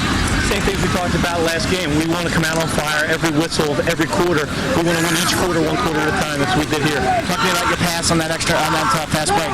We've had a bunch of passes where I just dumped it down the raw. I hit a couple shots early, and I noticed in the last one, Mark made mention to me that the guy's going early on the slide. So I gave it a look. He had gone early, and Marky was wide open. He made a great shot. Billy Miller with that last assist. The U.S. up 10-1 right now. You talked about a potential letdown. Well, they've scored 2 goals here in this third quarter. And they have had huge third quarters. They've owned this tournament. Gary Gait coming in, and it's Sal Ocasio again making the big save. Not great location on the shot, but credit Sal with another big save. Gary, feeling the pressure, comes in again and puts it right in his stick again. He had 2 pretty good shots. Credit Sal, but the location was pretty average on that. He put it right in his stick almost twice in a row. Well, Sal's like a big bullfrog sitting back there on his lily pad, picking flies out of the air. When you shoot high up by a stick, that's an easy save for Sal with those quick hands.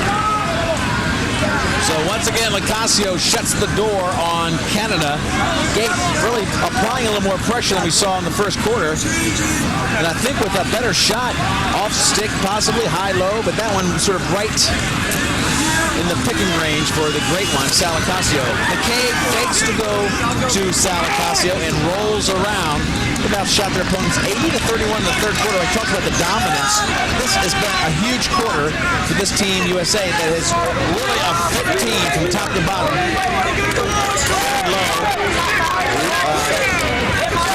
Really giving some lumber. Curry slicing through, getting the feed, and then just missing that 6x6 goal. 5 minutes into this quarter, the mountain's higher. 9 goals to make up for Canada. USA really looking smooth as Millen brings it around. Fennell now applying some checks. Showcasing the wheels. Ryan Wade set up a little pick for him. Now Ryan Wade will take it. Looks big left-handed shot primarily. This is the matchup they want. It's Matty Shear on defense. Wade should be able to shake Shear. Curry working against Veltman. Now David Lowe behind. And Toll's got him. The professional Canadian hockey player. Wade coming real high in midfield looking for the ball, and now he gets it. There's that matchup. Shear. He's putting Shear way out too far. Shear. The left hand. He's trying to cut off his left hand so they can't move that way. Make him take a right-handed shot. Slide comes hard, and that's the kind of slide package Melvin was talking about. Quick, that was a well-timed slide. That's right. Darren Reisick, number 32 for Canada. As soon as Wade planted and turned it back to the defense, Reisick slid, double-teamed him, forcing the turnover. We've seen about 17 turnovers.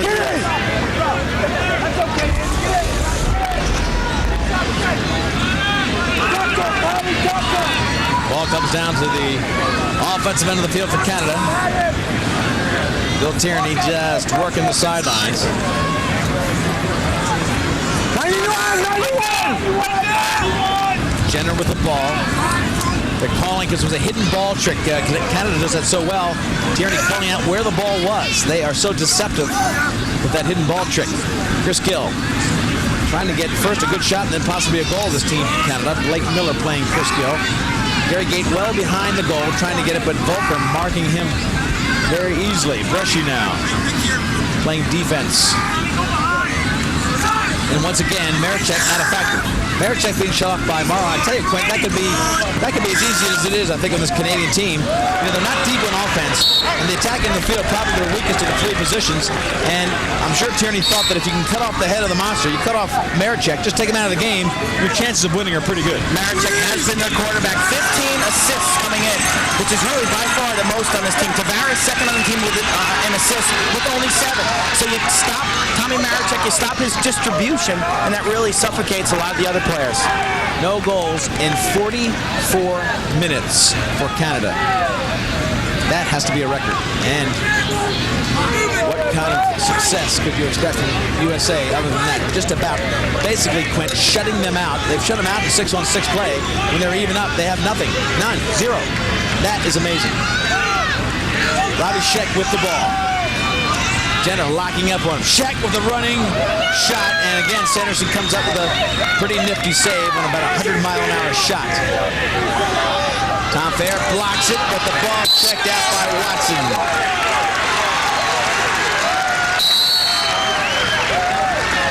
Watson inbounds. Hubbard loves that position on the field. He's got a tremendous right-handed shot. This is Sudan looking over the placement of the players. Big move now against Jenner, the young kid. Up top, though, Hubbard, he's got a huge right hand. But again, Sanderson gets a piece, comes back out. That one might have pegged the pipe. Hubbard, the guy right-handed cannon from about 12 yards. But the U.S. getting all the loose balls, getting second and third chance opportunities. Casey Powell is in front. Fennell on him.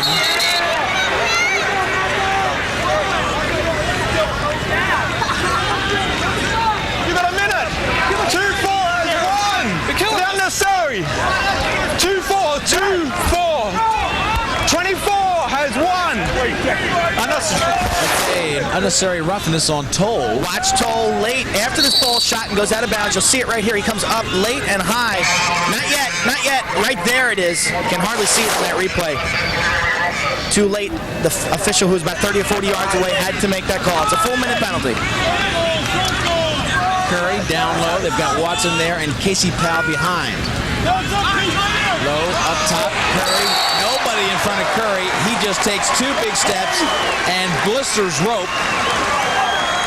11-1. 2 goals for Curry. This is about as bad as you could expect if you're a Canadian fan. USA showed total dominance, basically shutting out Canada, and right now leading 11-1. This has gone from bad to worse for the Canadians. David Curry with absolute target practice against Sanderson. There's not a Canadian jersey within 5 yards of him, and watch him just put that in an impossible place for Sanderson to make that save. You cannot defensively stand around like that and allow David Curry that kind of time and room. Unbelievable. U.S. just dominating. The Canadians rolling over here in the third quarter.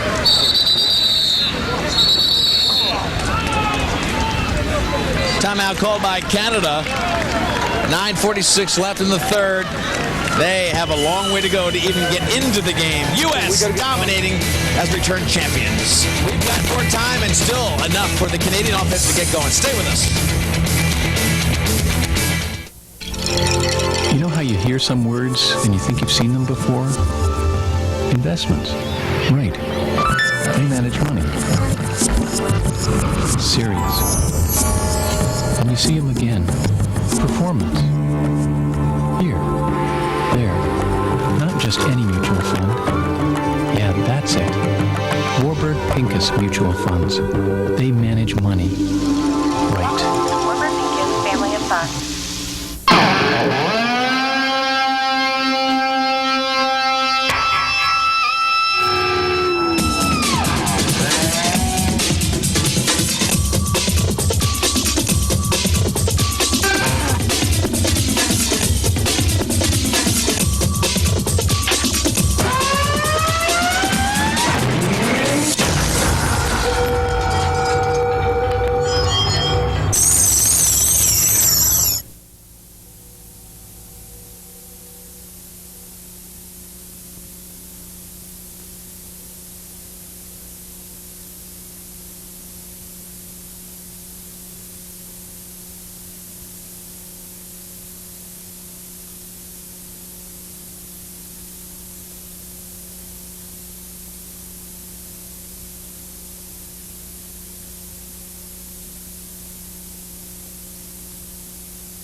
In historic Homewood Field, Jacobs again with a big face-off as USA continues to dominate third quarters. This is McCabe trying to add to the 11-1 score. The United States leads Leaf Elsmo Quinquesnic championship lacrosse action, and Team USA really causing the Canadian drought. They haven't scored in 47 minutes.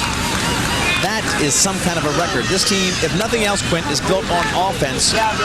Credit Bill Tierney and his coaching staff. They have built a beautiful plan. Leaf, I've got Mark Millen, one of the two goal scorers for the U.S. The defense playing so well right now. Offensively, you guys seem so in sync. What changed from the first time you played the Canadians? I think we're just running a little harder. We're moving the ball a little better. Our cuts are harder. And I think the biggest thing is, when I talked to you the other night, we're finishing our shots. Chris made a lot of saves the other night. He made 29 saves, and I think we're shooting a lot better. So, you know, if you finish your shots, that's why the scoreboard shows 11-1. You guys now going to work the ball around, be a little more patient, or just stay with the attack?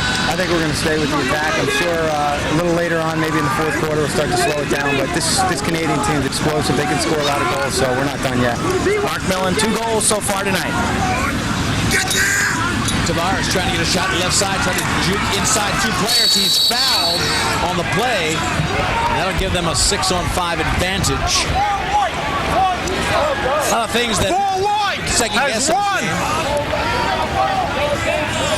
Tavares really pushing toward the net, but Quint... Tavares has impressed me in this tournament. 8 goals, 7 assists.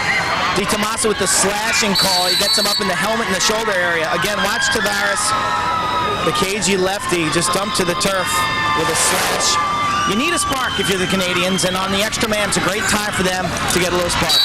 And there's Gary Gait parked on the back door. They had him starting behind, and with all the attention was on the right-hand shooting side, this predominantly lefty team got it down to Gary Gait, and he finally finishes one. That's the second extra man goal. They still have not scored 6-on-6 against USA. And the timeout. And the Canadian coaching staff calls timeout. That penalty is not released, so there's still quite a bit of time. We will face it off after this timeout. But a smart play by the Canadian coaching staff. So it was a feed to the back door, no-look feed, one fake high, goes low, beats Sal. When we come back, 11-2, USA.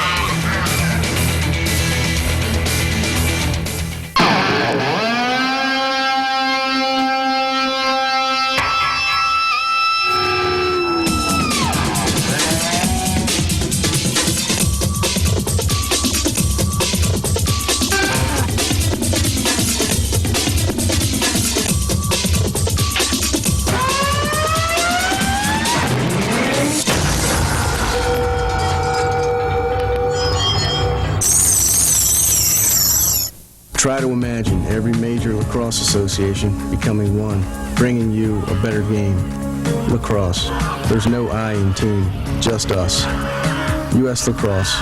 Imagine what we can do together. To join, call U.S. Lacrosse today at 410-235-6882.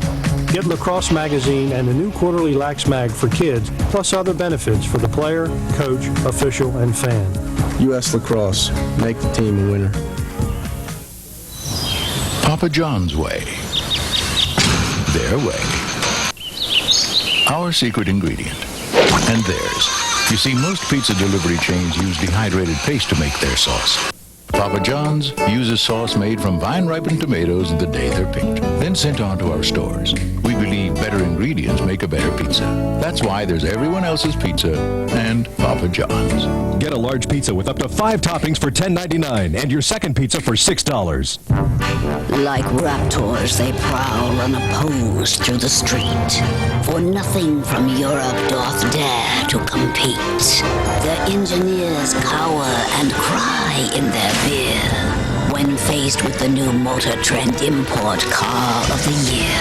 The Lexus GS 300 and 400. Come see them overwhelm and underprice their leading competitors today at nearby Len Stoller Lexus in Owings Mills and Lexus of Annapolis.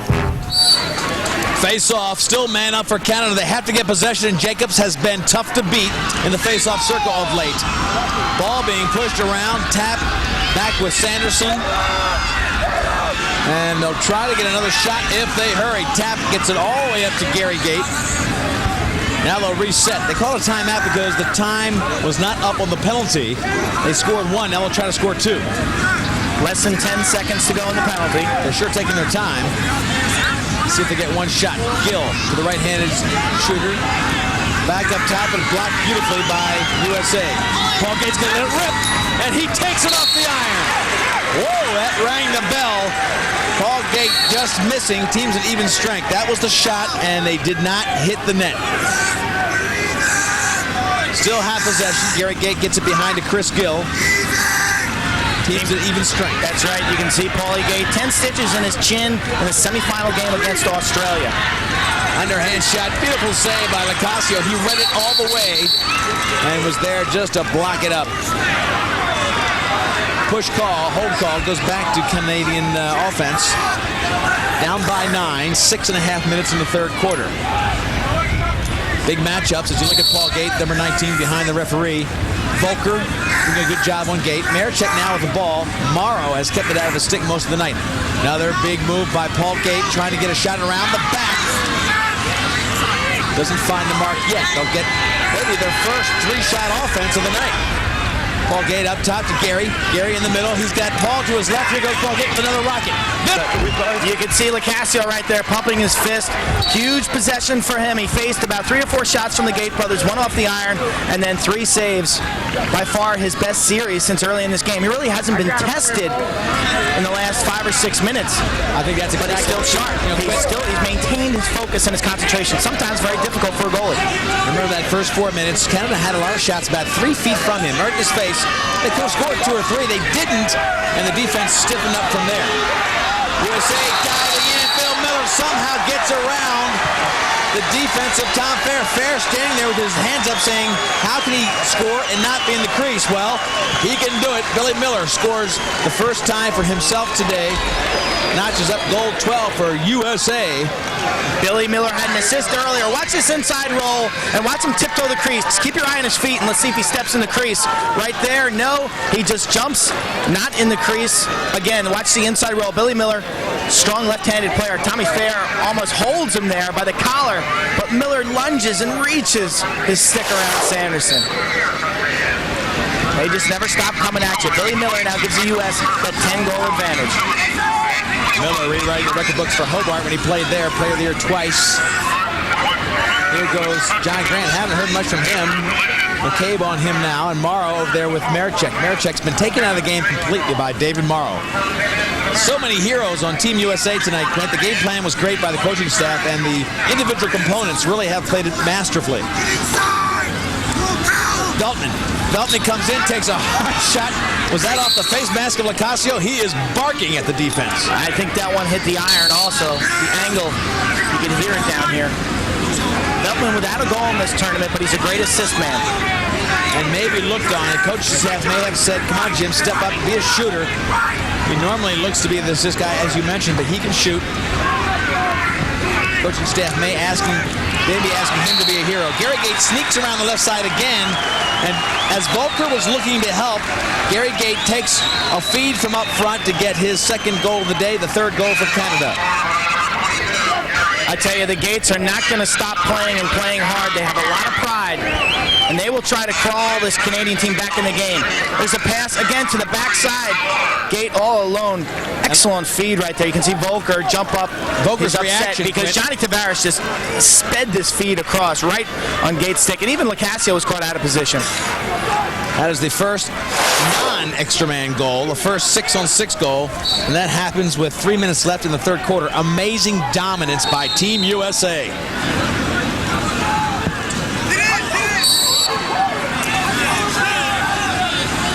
I tell you, Quint, the roster is so deep as Canada gets it back. Kevin Finneran, Greg Trainer, a couple guys that did not dress tonight. They are all so good. Veltman coming inside, ditches it up top, big shot by Veltman. Oh no, Tavares tried to feed it inside, and Jacobs did a good job of blocking it. Big hustle by Tavares, but it was brushy to get the loose ball. Leaf, I've got John DiTomaso. John, you played in these World Games many times. These Canadians, they're not going to quit, but you've got to be just thrilled with the defensive effort tonight. Well, right now at 2:15, we're pretty happy right now. But, we're trying to play the third quarter out. We want to play, win the third quarter, then take the fourth quarter. All we're worried about is the next 2 minutes because they can be explosive, as we've seen before in these games. So we're really just trying to get matchups whenever we can and play solid defense over the next 2 minutes or so. And then we'll take it to the fourth. David Morrow winning that matchup with Maricek really seems to be suffocating their entire offense. Yeah, he's doing a nice job. With David, he's just a tough player. I mean, he's a great player, and he's just shutting down, and you see he's following him all over the place. You just watch, he's shadowing him, and I'm not sure that he likes that too much right now. John DiTomaso, one of the key components of this U.S. defense that has just been incredible, only giving up 3 goals after about 60 minutes. See if Canada starts putting some of the Gates on the offensive end of the field. That was Grant taking the big hard shot. But again, Locascio coming up very strong. It goes back to Grant and his teammates on Canada. Locascio is so tough to... We're all right here. He's so tough to beat, Lee, from the wings. Anytime you shoot from a severe angle, he takes up so much of the cage, and he's so quick, you really decrease your chances. Like that. That type of shot right there, he's just the best at. Slash call. Balls out the side, please. 2-2. There'll be a slash call. Bring it out this way. 2-2. Peter Knight, you can hear him making the call. They've got him mic'd, obviously. Canada got 3 shots at extra man. This will be their 4th. And they've got 2 goals on those 3 shots. Looking up top, big opportunity for Paul Gait. Finally, the Gates are getting some numbers. Paul Gait on extra man. Extra man has been their salvation. They've got 3 goals of their 4 on extra man opportunities, and you see the fans from Canada happy that they are giving them a glimmer of a hope. 3 of the 4 on extra man, 3 of the 4 from the Gate brothers. Gary with 2, and now Paulie gets on the board. Nice feed from the right-hander, Maricek. Paul Gate beats Locascio high. Maricek on the board now with an assist, but you can see Paulie Gate just put that one above the stick of Sal Locascio. Without the extra man, Leaf, this Canadian offense would really be in trouble. Time winds down the third quarter. Another quarter that the United States puts up some big numbers. Canada gets back on the board. 1 more quarter left in the World Championship.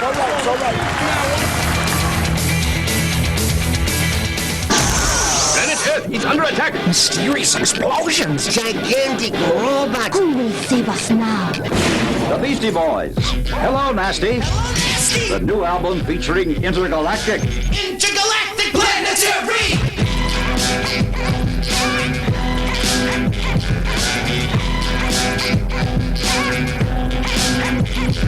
It's the Beastie Boys. Hello, Nasty. In stores now.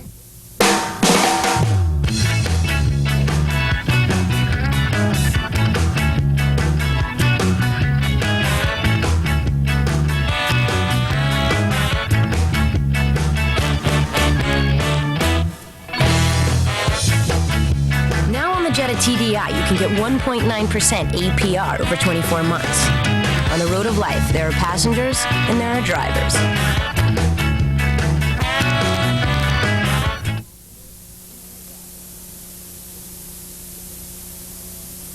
Classified. Arts and entertainment. The Sun is your source for in-depth coverage. Great sports, great coverage. Thanks. Think about a 131. They do a lot of replacing. If we stay in 131, we got the wings coming when they like to shoot helicopter. Just let them rotate around us and just shoot it all. Oh, we just diamond it, yeah. What's happening? What's screwing them up is as soon as the ball goes away, they're replacing the crease up and down.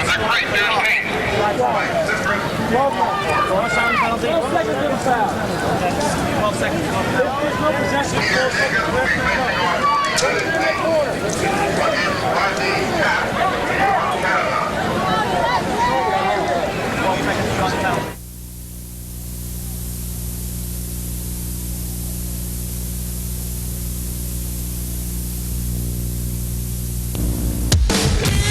The 98 World Games of Lacrosse are brought to you by Warrior.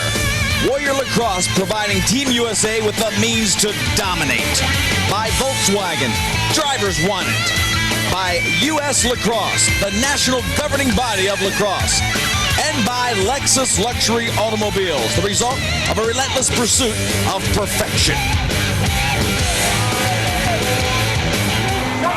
Canada gets the ensuing face-off. Paul Gates got a little bit of a sliver of a hope there. He's got a seam down the side, but with a left-handed shot, Quint, really the wrong side of the net to get a good shot. Team is back to even strength. When the fourth quarter started, the U.S. was down a man for 12 seconds, so we're back to 6-on-6. Chris Gill couldn't get it picked off the turf, but Bresci does. Back to goalie Sal Ocasio, who's been sensational. Only given up 6 goals in 5 games during the fourth quarter. Not a great omen for the high-scoring, until this game, Canadian offense. Boy, U.S. has really put together a great scheme, great game plan. Offsides on Canada. So this is a delayed call. Millen will test the defense. All the way across, but knocked down by Tavares of Canada. It'll be a 6-on-5 for USA. They've got 2 goals on 7 shots at it. They're going to have their 8th right now as you look at Mark Millen. Sanderson behind him. He's played strong enough. Tierney obviously still worried. He's got an 8-goal lead. Good look at Johnny Tavares in the box. Intense physical player. 30-second violation on the offsides. Goes behind to Casey Powell. This is Darren Lowe. Up top, a lot of shooters. This is Curry. Curry locks and loads, and look at Sanderson. Tell you what, he has played strong throughout the tournament. Strong enough today to keep them in the game. It's just been the lack of offense. Sal Ocasio on the defense and the coaching staff for USA keeping him out of the scoring box. It has been the lack of offense. David Morrow, one of the guys instrumental. You're just shutting off Tommy Maricek, taking him out of the game. Yeah, that's right. We've had a long-time rivalry going on, so I really think I can get in his head. And he's an instrumental part of the offense. He likes to handle the ball. He's been racking up a lot of assists, so I think it just helps throw their offense out of sync and put some more work on the Gates, which Volks and Patty Mack are doing a great job on. And then Sally's picking up the loose scraps in front. I think Sally's playing one of the best games I've ever seen him play. He's just on fire tonight. It's a great game to watch. You guys nervous coming in? Yeah, to be honest with you, really, really tense. I mean, this is a close game, and we know that these guys are out for blood. In fact, these guys paraded through the dorm with some celebratory champagne, so that was kind of a slap in the face, and I think it really got these guys fired up. Guys playing your best game in the finals. David Morrow really held Maricek without a goal and an assist in even situations. Maricek has 1 assist on the extra man. I got him for 2, Quint. 1 to Gary, 1 to Paul. That's right. 1 to Gary, both on the extra man. Meanwhile, Millen starts low, shoots high, and beats Fennell and Sanderson. Sanderson not getting a lot of help at the defensive end of the field. Millen with yet another goal, and this one looks to be impossible for Canada to overcome. 3 goals for Mark Millen. The U.S. fans came out. They were hoping for some offense, and this man right here has been quite a show himself. The change of direction, so effective, so impossible to cover. Watch it again. Watch how he stops and then changes direction before Fennell even knows what's going on. The ball's in the cage. Our third look, again, watch him plant with the right foot and spin back to his right. Remember, Millen is a left-handed player.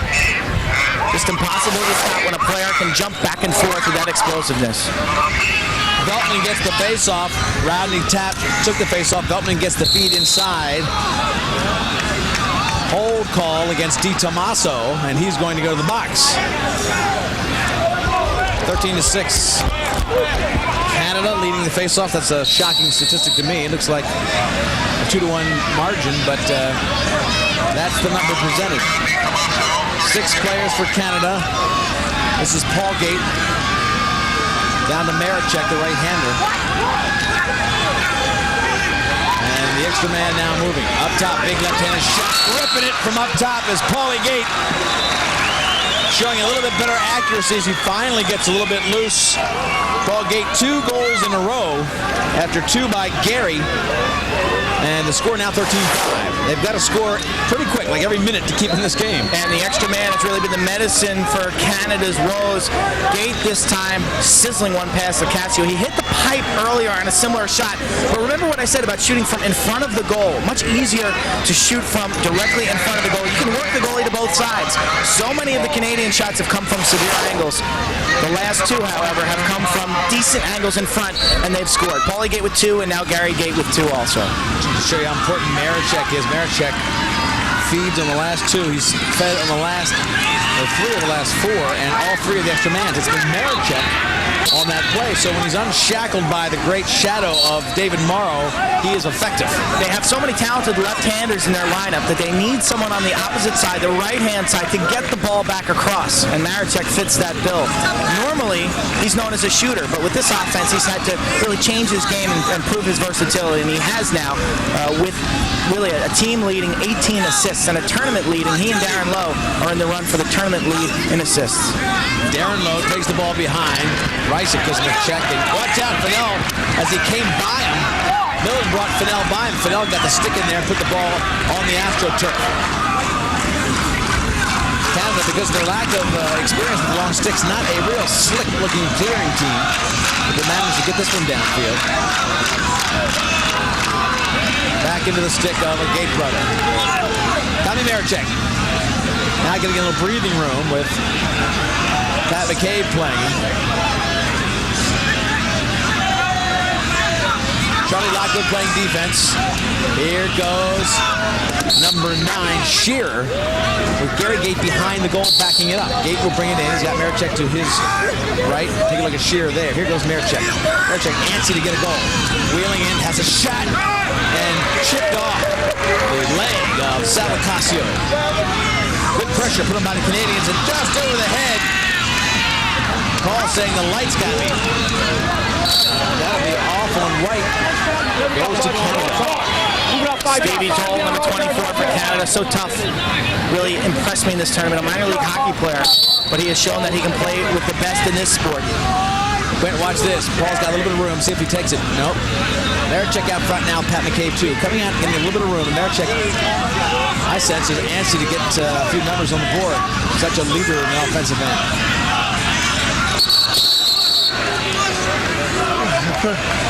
Crease violation. John Tavares just jamming it in the left side. He's all tangled up. He might be injured too. Take a look at the replay. Watch Tavares dive, and his force carries him all the way into the goal and actually takes that goal pipe in the shoulder. Let's see if Tavares, he's okay. Both players pop up. It'll come any tougher than John Tavares. 13-5, 8-goal lead, 4th quarter. Lee Felsmo, Quint Kesnick, World Championship Lacrosse. 7 games we have brought you via broadcast of our international event known as World Lacrosse 98. Hey! And we expected a real showdown of offensive powers, but the United States has shown total dominance. They've got a coach who loves team defense, loves team play, Bill Tierney. They struggled a little bit early on finding themselves as far as coaching philosophy and the all-star team, but boy, are they getting it together in this game. They built momentum every game they played and couldn't look any stronger than they do tonight. Ryan Wade trying to get the left-handed shot. Good check by Shear. Darren Lowe, change of direction, into the middle, and at the last moment, the stick taken out of Millen's shot range. Show the great speed. He just chases the ball down. Bill Tierney orchestrating the offense. Slow it down, slow it down. Ryan Wade, far side. 11 minutes left in the game. Shear playing defense. Steve Toll playing defense on Darren Lowe behind, predominantly the feeder. Go ahead, Wade.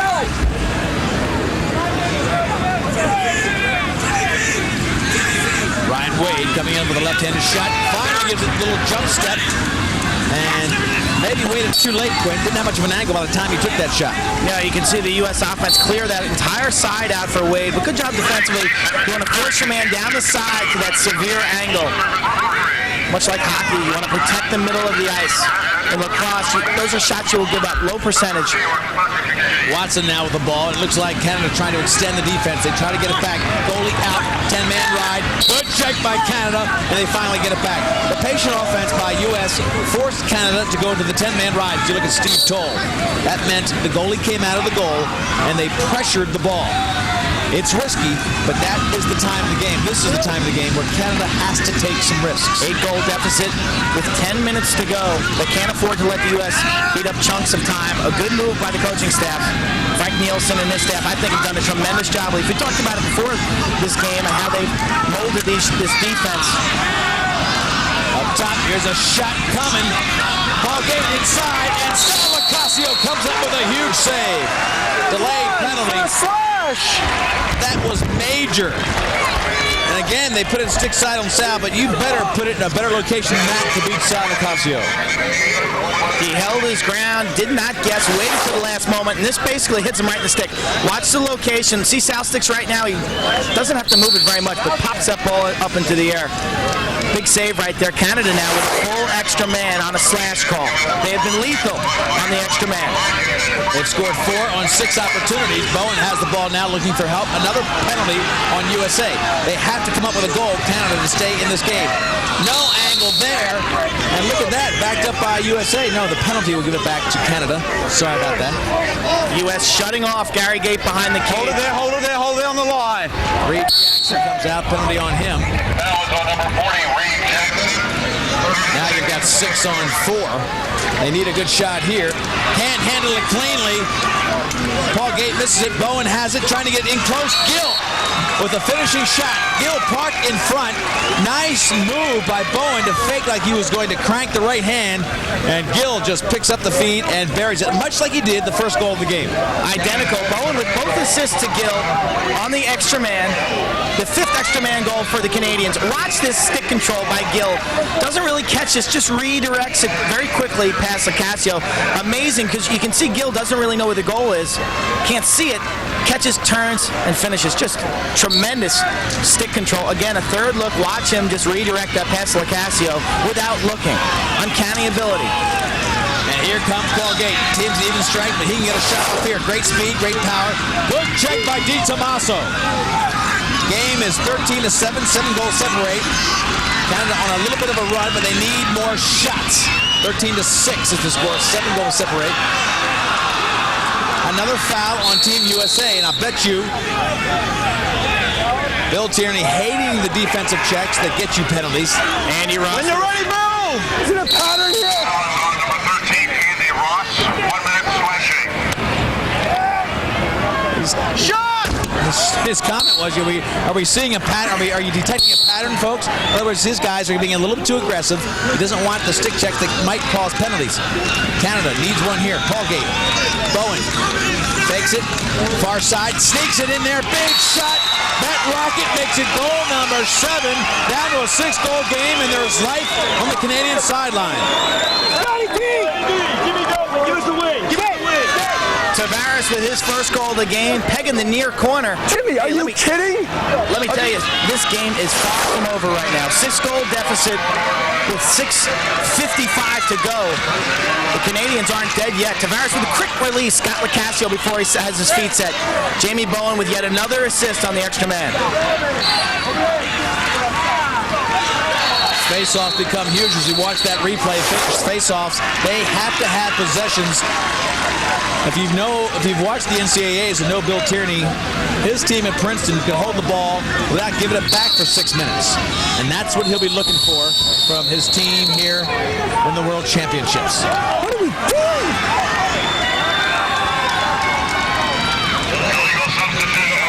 Substitute.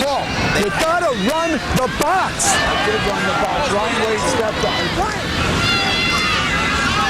Appealing to his coach, Paul Wareham. In front, rocket shot. Canada scores again. We're back to within 5.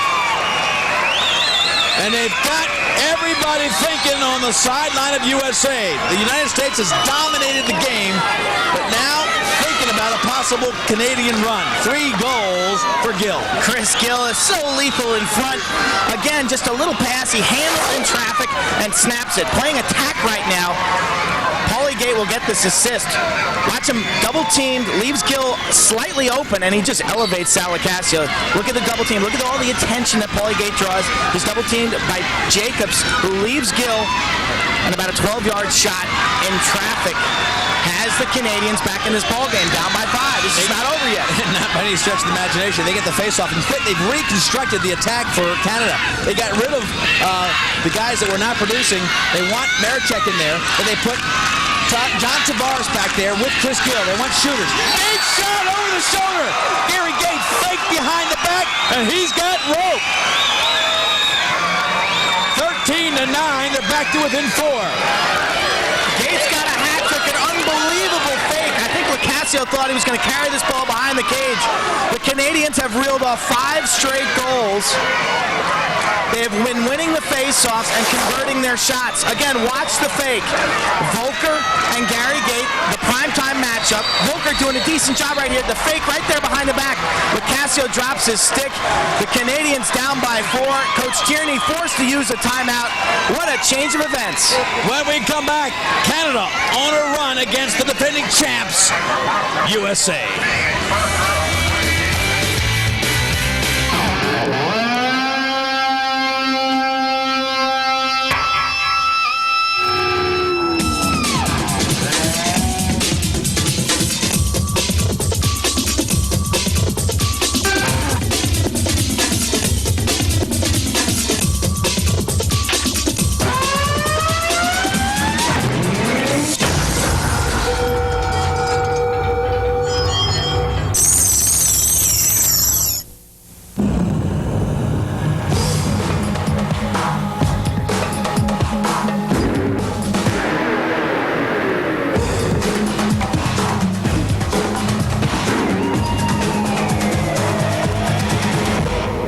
The tallest mountain in North America is 20,320 feet. Cool.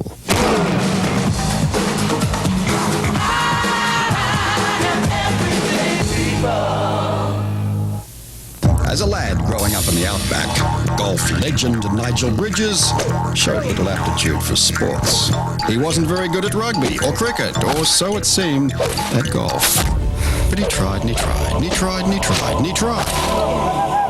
Until he got it right. You'll find the same dedication and commitment to perfection at Outback Steakhouse, where a great steak dinner is always just a short drive away. Outback Steakhouse, no rules, just right. Good shot!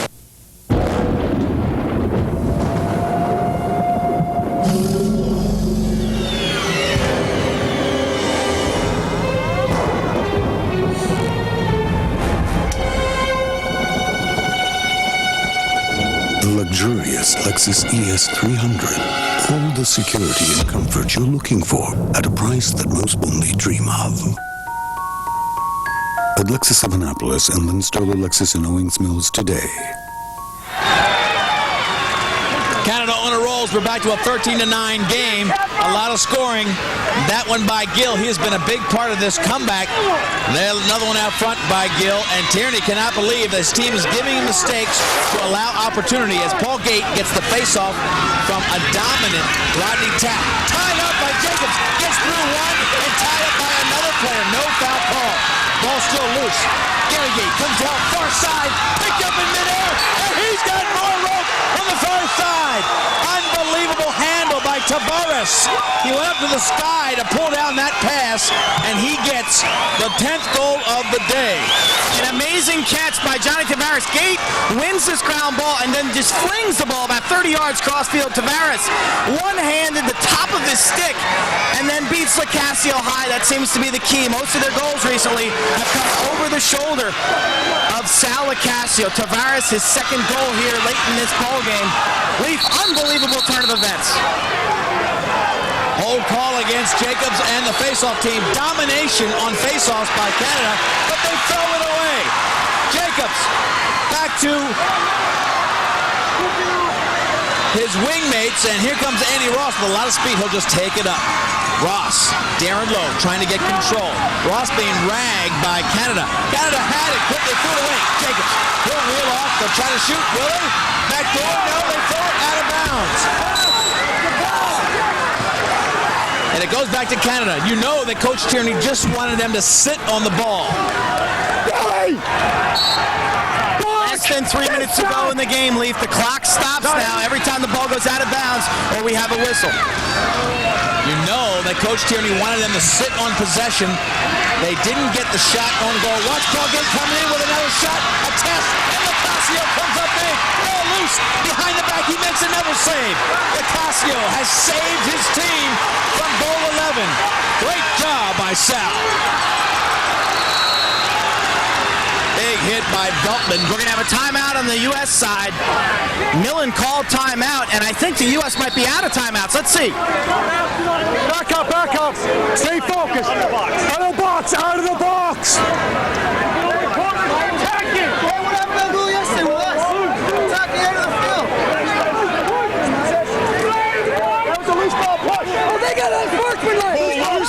We have two penalties. We have a face. We have a face, gentlemen. The ball was loose. I tell you what we have. We have face off. We've got an unsportsmanlike conduct foul against Beltman, and then we have a delay of game. You cannot call a timeout in the defensive end of the field. You both got penalties, sir. 2 minutes. For 1 minute. 5 on 5. Can you say that? Go. Hey! Centers down, gentlemen. Centers down. No, we've got enough. Right, get out. Go out there. He's got 2 goals already. He's hot. Get down now, sir. Right, just sit there. Face off as they look for possession. Tavares flips it up to Gary Gate. Gary Gate's got room.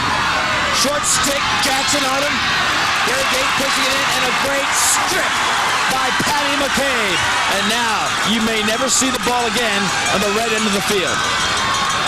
Billy Miller will just run them down. Chris Anderson comes out of the goal, nobody there, and Miller tries to score in the crease, and they go away. Tierney cannot believe that they don't just sit on the ball. He is trying to communicate it to his players. He doesn't know what other words to say, but they continue to make some gambles and put it back into the sticks of the Canadian players. Not much time. They've got to score here. Paul Gate trying to get a shot.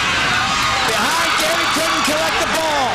He took his eyes off it, and that may be the last chance. That's going to be a push against Morrow. Canada will get the... Oh, no, they're going to call it in. I got Simultaneous. I got Simultaneous. You see that? I got Simultaneous. What do you think I got in the crease? Ball's loose. We got a face. That was a push. Hey, push. Good call. We got a face-off. We have a face-off, gentlemen. Watch, you'll see Maricek pushed into the crease by Morrow right there. He was called for in the crease. We're going to have a face. We're going to have some kind of unsportsmanlike conduct slashing on on the loose ball. So another face-off. Canada down by 2. Quint, I tell you Down by 3, excuse me. What's worked beautifully for Canada is putting Tavares back there on the attack zone. He is shooting so much better than Grant or Govett when they were back there, and it really has made a spark on this offense for Canada. Could be a little bit too late, though. 3-goal lead for USA. Closing moments of the game. About a minute and a half. They try to get possession. Here's Tavares. He'll come in. He's got Maricek, and he's got Rowe. It's a 2-goal game. 13-11. 1 minute 28 left. Still enough time for Canada to tie this one. Maricek, his first goal of the game. Tavares has been the spark, Leaf. He has made the plays late in this ball game with a goal and now an assist. Watch it. Off the face-off, just unmarked men. U.S. not picking up in transition. Maricek left all alone. They have a 3-on-2. You'll see Volker not sliding because he had Gary on the far side. Huge face-off. Rodney Tapp, he gets another one clean, and he picks it up. Here goes Canada, only 2 goals down. On the field is Jimmy Veltman. Clock going down toward 1 minute. They'll have to pick up a goal here. Not only a shot, but they've got to beat the great Sal Licasio to have any chance of tying this game. On the run, Tavares behind the back, and the ball will go out and still controlled by Canada. Tavares is single-handedly resurrecting the hopes of Canada. Big check on the far side. Players trying to get up front. Terrible play by Chris Gill. He just forced it and took away every chance. Ball still loose and picked up finally. Holgate will have to get a shot off here. Coming down, looking inside for help. Power move. He's got a little room. Behind the back far side, and an easy goal. Left side of Sal Licasio. It's a 1-goal game with 35 seconds. 8 straight for Canada. The sideline for U.S. is rattled. The United States has dominated this game until Tavares pulled Canada on his shoulders. Holgate with a no-look behind the back feed to, I think it was Gill at the tail end of this. He was double-teamed, but he found his teammate. They've scored 8 straight. They trailed 13-4, and they've scored 8 straight. Unbelievable. Timeout called by USA. USA calls the timeout. We're going to join the huddles, and it doesn't get any better than this. The 2 best teams in the world, the United States dominated this game from the outset, and then Canada rearranged the decks with some different players, and they're back in. Gary, you're back in attack. Yeah, you got the line? Yeah. We got 35 seconds to tie it. 35 seconds to tie it. You want a last shot or do you want to go? We want to go for it. We want to go for the tie right away. We get more shots if we go for it continuously. We get the ball, attack, we go for it. Don't try to kill the clock, we go. Come on, 1, 2, 3. Come on, yes, wait up. Like every good championship, you hope for an ending like this. It's coming down to 1 face-off, 1 possession.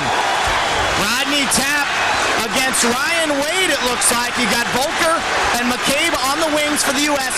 Watch Volker and McCabe. They will go in to stop the fast break. You've got a Gate on the far wing with Veltman, the Hoover vacuum on the near wing. Ryan Wade's a different look. He's a fast, quick player. And it's Veltman coming up with the ball. He gives it back to Tapp.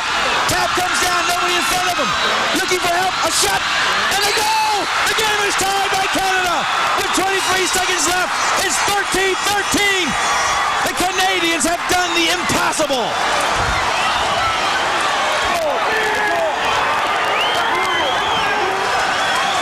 Plenty of time left for either team, Quint, to win it in regulation.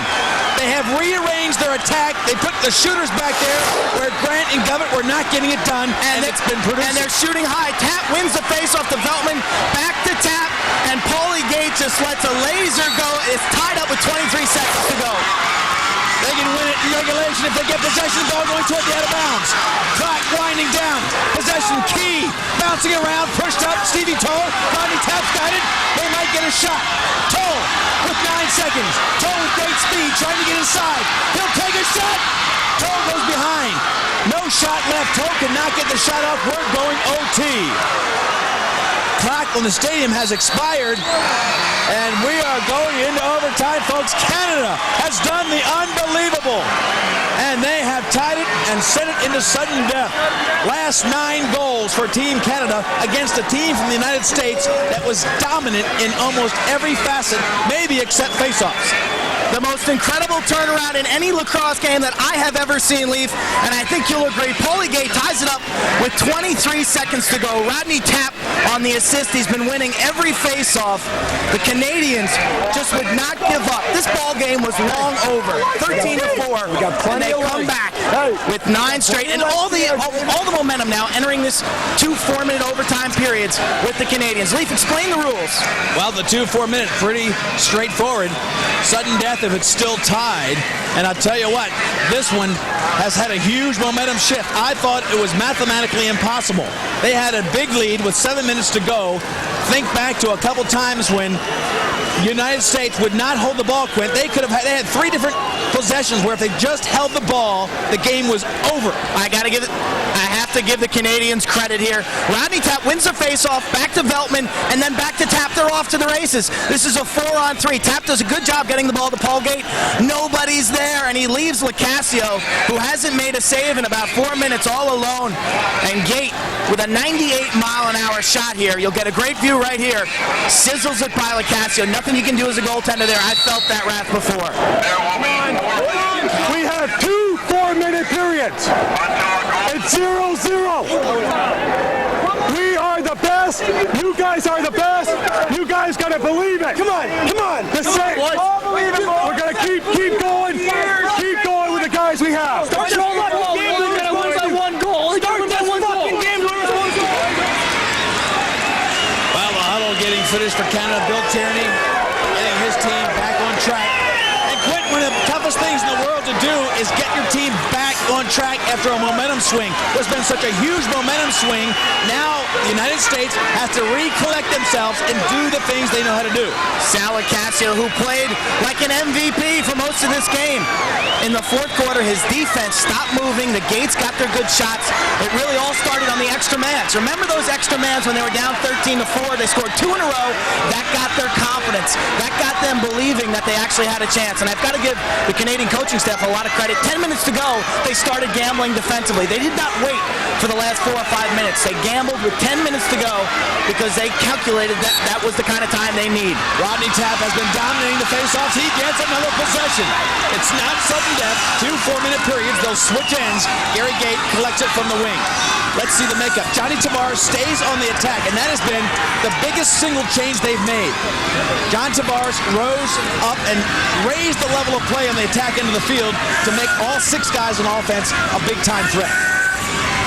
Paul Gate also back there. You've got Paul Gate and Tavares along with Marichek, taking a lot of heat off Marichek. Far side! Crease violation. I tell you, Paulie Gate is so tough to stop from behind the cage. Got to give Reed Jackson a lot of credit on that one for tying Paul up. He's such a load at about 235 pounds. Played collegiately at about 185. Had a ton of speed then. They haven't slowed down much. They're 30 years old, the Gate brothers. This will be probably their finest athletic competition in the World Games because they have matured as athletes. Next one not for 4 more years. They'll be 34 then. Sal Lacasio, very patient bringing it down. Paul Gate staying on attack with Tavares. They've got a lot of power on the offensive end of the field. Now, the USA has to get back into their offensive shift. Think differently than they did before. Lockwood will try to challenge. Think back to when they were doing so well. They were challenging Canada one-on-one using their speed and their exceptional quickness. Game tied at 13. Mellon trying to be the man who makes the big difference. Charlie Lockwood up top. Gary Gate playing defense against him. Gary Gate is a great stick checker. They tried to get it down to the left-handed side. Blake Miller was parked over there, and he just didn't quite get it cleanly. Lockwood to Miller went off the top of the stick of Blake Miller. Canada will now clear. That last 5 minutes of regulation, just helter-skelter lacrosse. We seem, you can see the nerves setting in right now. These teams don't want to make a mistake, taking their time both offensively and clearing the ball. Canada taking a little bit of a breath. Gill boxed in. This team not, again, the smoothest clearing team because the long stick's not a part of box lacrosse. Randy Mearns will bring it over. USA now locks up with Paul Gate behind. Pat McCabe plays him. This is Marichek. Whoa, gets it back inbounds. David Morrow. He's going to run Morrow. Morrow's been sensational. Tavares couldn't pick it up. Marichek throws it right over Tavares' head. Couple unforced errors each team. Again, 2 4-minute overtime periods, not sudden death, but the nerves certainly there. Ball coming down. Darren Lowe looking for the shooters. Lockwood couldn't pick it up. Cleaning, running toward the sideline. Lockwood trying to save it. Ball right back into the stick of Fennell, and he can't get it cleanly.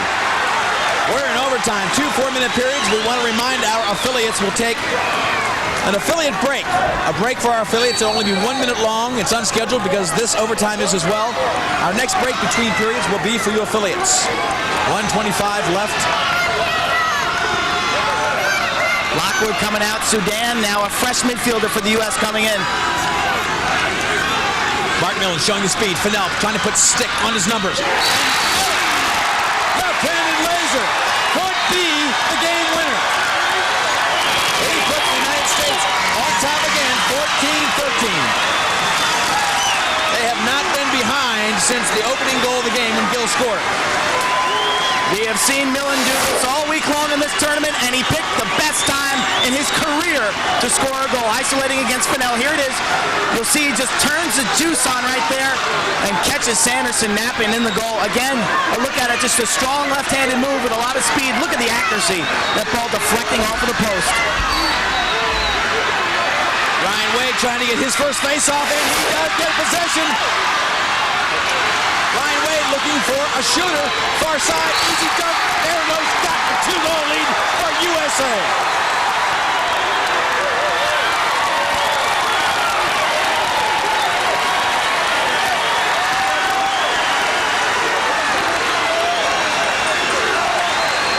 Ryan Wade finally got a possession on the face-off, and they made Canada pay for it. Wade taking the ball down the wing, and they just he finds Lowe on the backside. Canada caught off guard with the face-off. Again, face-off so crucial late in this game. They're up by 2. And Ryan Wade showing a different look. Rodney Tapp. Wade a little fresh on the face-offs. He is an excellent athlete, a returning from the 94 team. And, of course, much quicker, Quint, than Jacobs, who is more of a power face-off guy, 6'5". 44 seconds left, and we'll take a break between periods when we get a chance. Again, it'll be an affiliate break. Right now, though, timeout. U.S. timeout. You've got to wonder if they're going to pull it out here, try for one last shot, and then in our second overtime period, I can't imagine the U.S. attacking the goal at all. I'd go with a 4-0-3 and bang it behind. With the goal attack, with the goal midfield. It's a simple 4-3. We're not forcing the issue, though. Let's go, hey! Give me that gold group! Let's go, gold! Give me the gold group, listen up! Listen, the minute you the gold group! Billy, let me... Hold up. I want to call all the people up. These people, they know. Watson, Hubbard and Millen, Lowe, Miller, and Powell. With whoever gets the short is going to go 4-0-3. All right? Don't go until 15 left. Dude, they know. Watson, 1, 2, 3. Watson, Hubbard, and Miller. Out there. Hey, Jesse, you're on mini. The overtime goals have been huge, Quint, and Millen started the ball going. Millen with his patented left-handed sweep, and then Ryan Wade off of a face-off finds Lowe. The U.S. now up by 2. 39 seconds to go here in the first overtime, non-sudden death period. The U.S. here, they will try to run some clock off, and then at 15 seconds to go, they will attack. We will then have a slight break, and the teams will come back for another 4-minute overtime period. Attackmen and midfielders are fairly interchangeable these days, as you look at Chris Sanderson. But Tierney put in his best 6 shooters right here, so basically 6 attackmen on the field right now. It can only backfire, Quint, if Canada gets the ball and puts some pressure on these guys and makes them play defense. They would have to go from one end of the field to the other. Watson making Gary Gate run and play some defense, taking the time off the clock like you suggested. Watson looks at the clock, sees that it's time to get it moving. Gary Gate, stick on his numbers. Darren Lowe comes back behind. He is the true quarterback now. He looks to beat up front. Millen! Big shot goes wide. Clock still moves.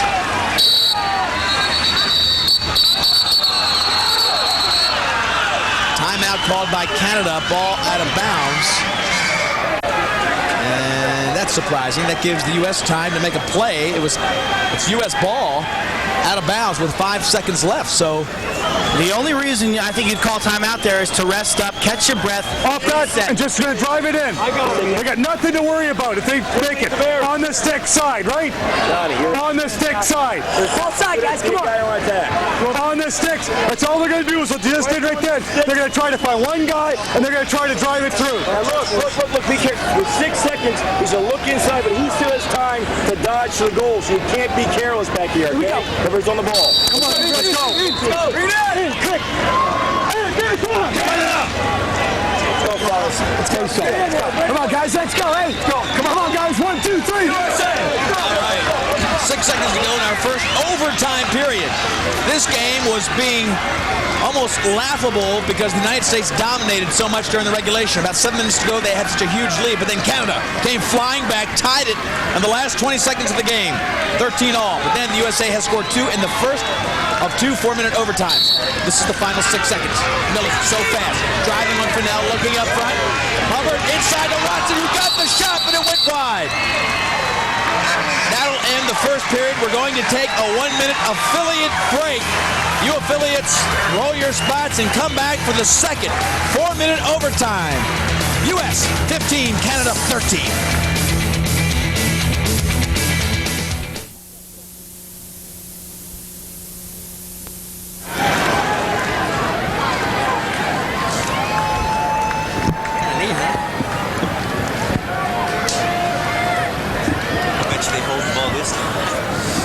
Say this: if my score is if Canada wins, my score will be right. 16-15. Long shot, 3 goals.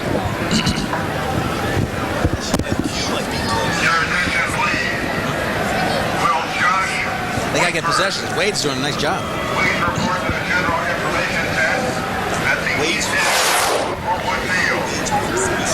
Yeah. Please report to the General Information Tent at the east end of Homewood Field.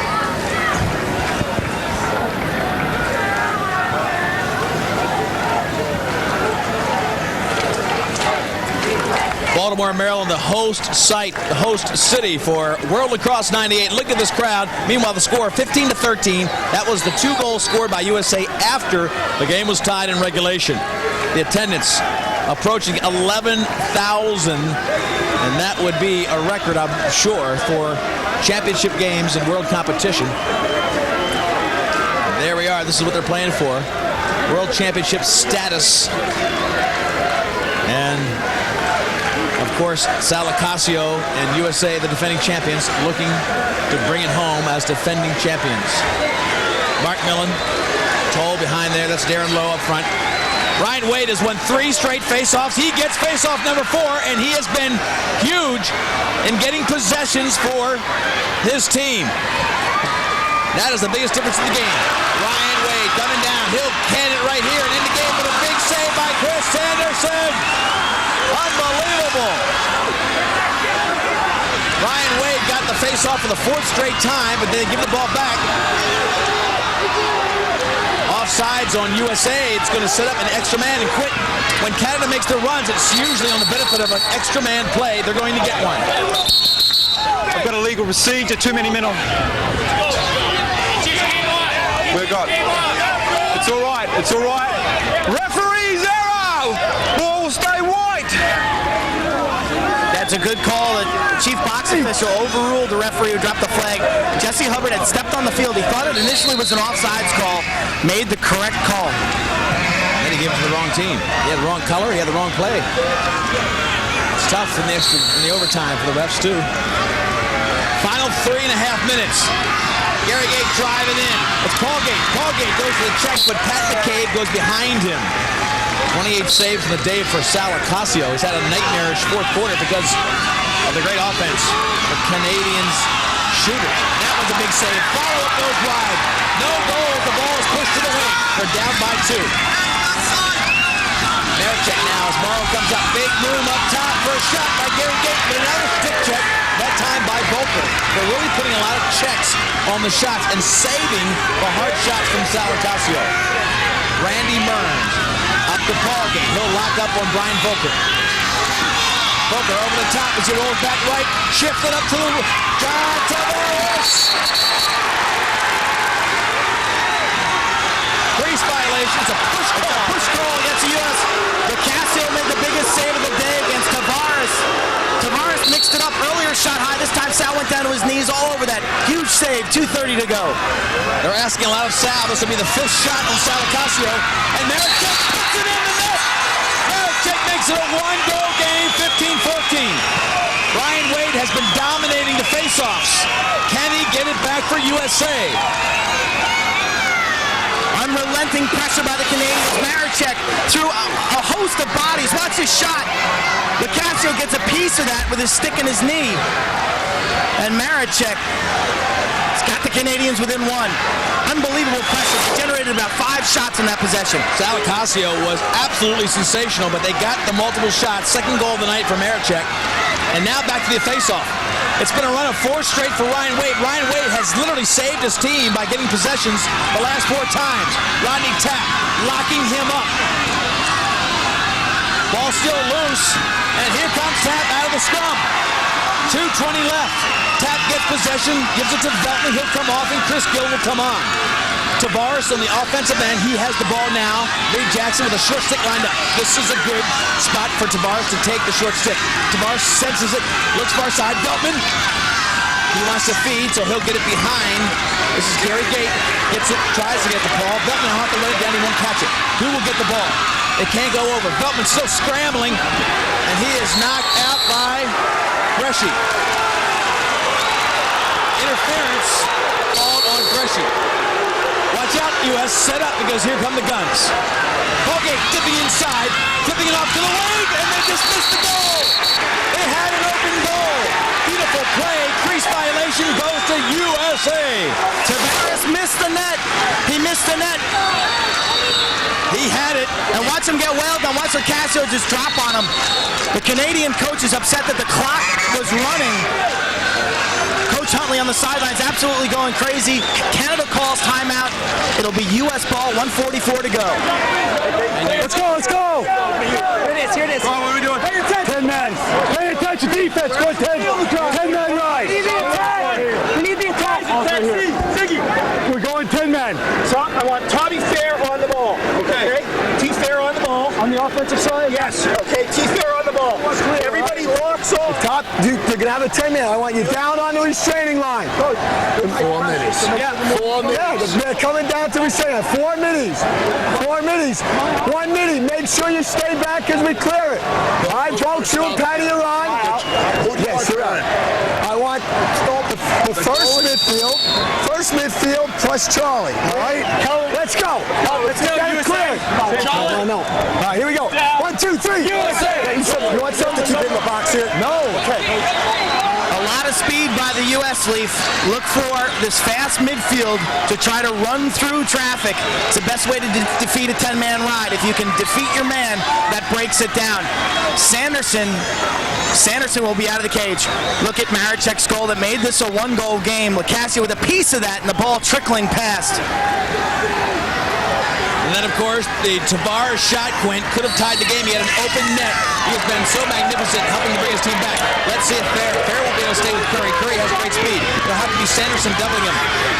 It's actually Marechek. Marechek back there, but Curry's got too much speed for all those players.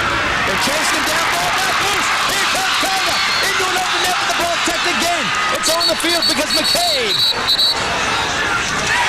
Push ball, they're giving it to USA. Boy. Great hustle. Oh, the Canadians had a chance there. I don't know who got their stick in the passing lane, Leaf. They were off to the races. They had an easy goal had they made that pass. They did the job of breaking the clear, and now they'll probably never see it again. The goal is empty on the far side. It's 10 man on 10 man. Everybody's out of the goal. They had the play busted. They couldn't connect. And this will be it for USA. Now ball down being held by Watson. Watson tackled to the balls. Sure, do they have any timeouts? Here it goes. Toll. Toll's got speed. 40 seconds left, plenty of time. First side. Maricek can't finish off the pipe. That was off of the pipe. Maricek had an open net again. Millen. Now Millen won't give it up. He'll keep the ball as he's being ragged by Gary Gait. Here comes Sanderson for the double. Half a minute to go. Canada had 2 shots to tie this one up. Watson coming in on net. He won't take a shot. They won't be able to get it back this time as the ball pushed around from player to player. Lockwood gets it on the ground. Here comes Canada. One last chance. All the way down. Here comes a shot. And a big save by Locascio.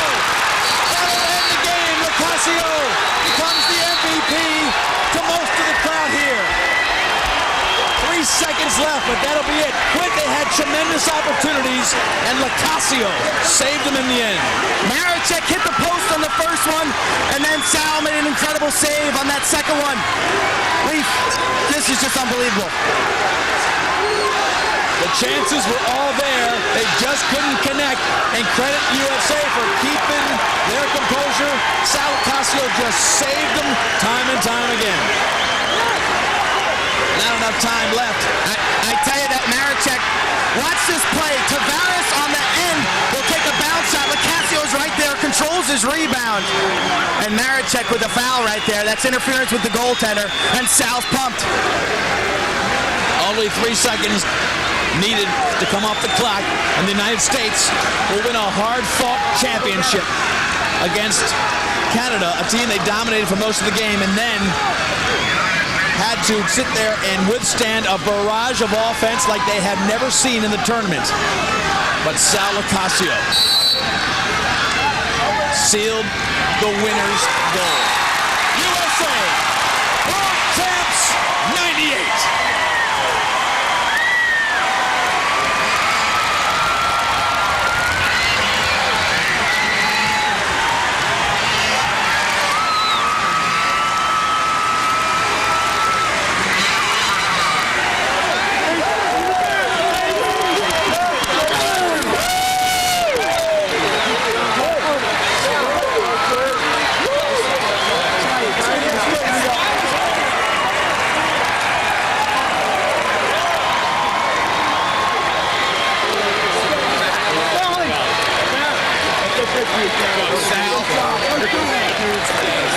In a championship game, you look for dramatics, you look for the impossible to happen, and that is exactly what has happened in World Championship Lacrosse for 1998.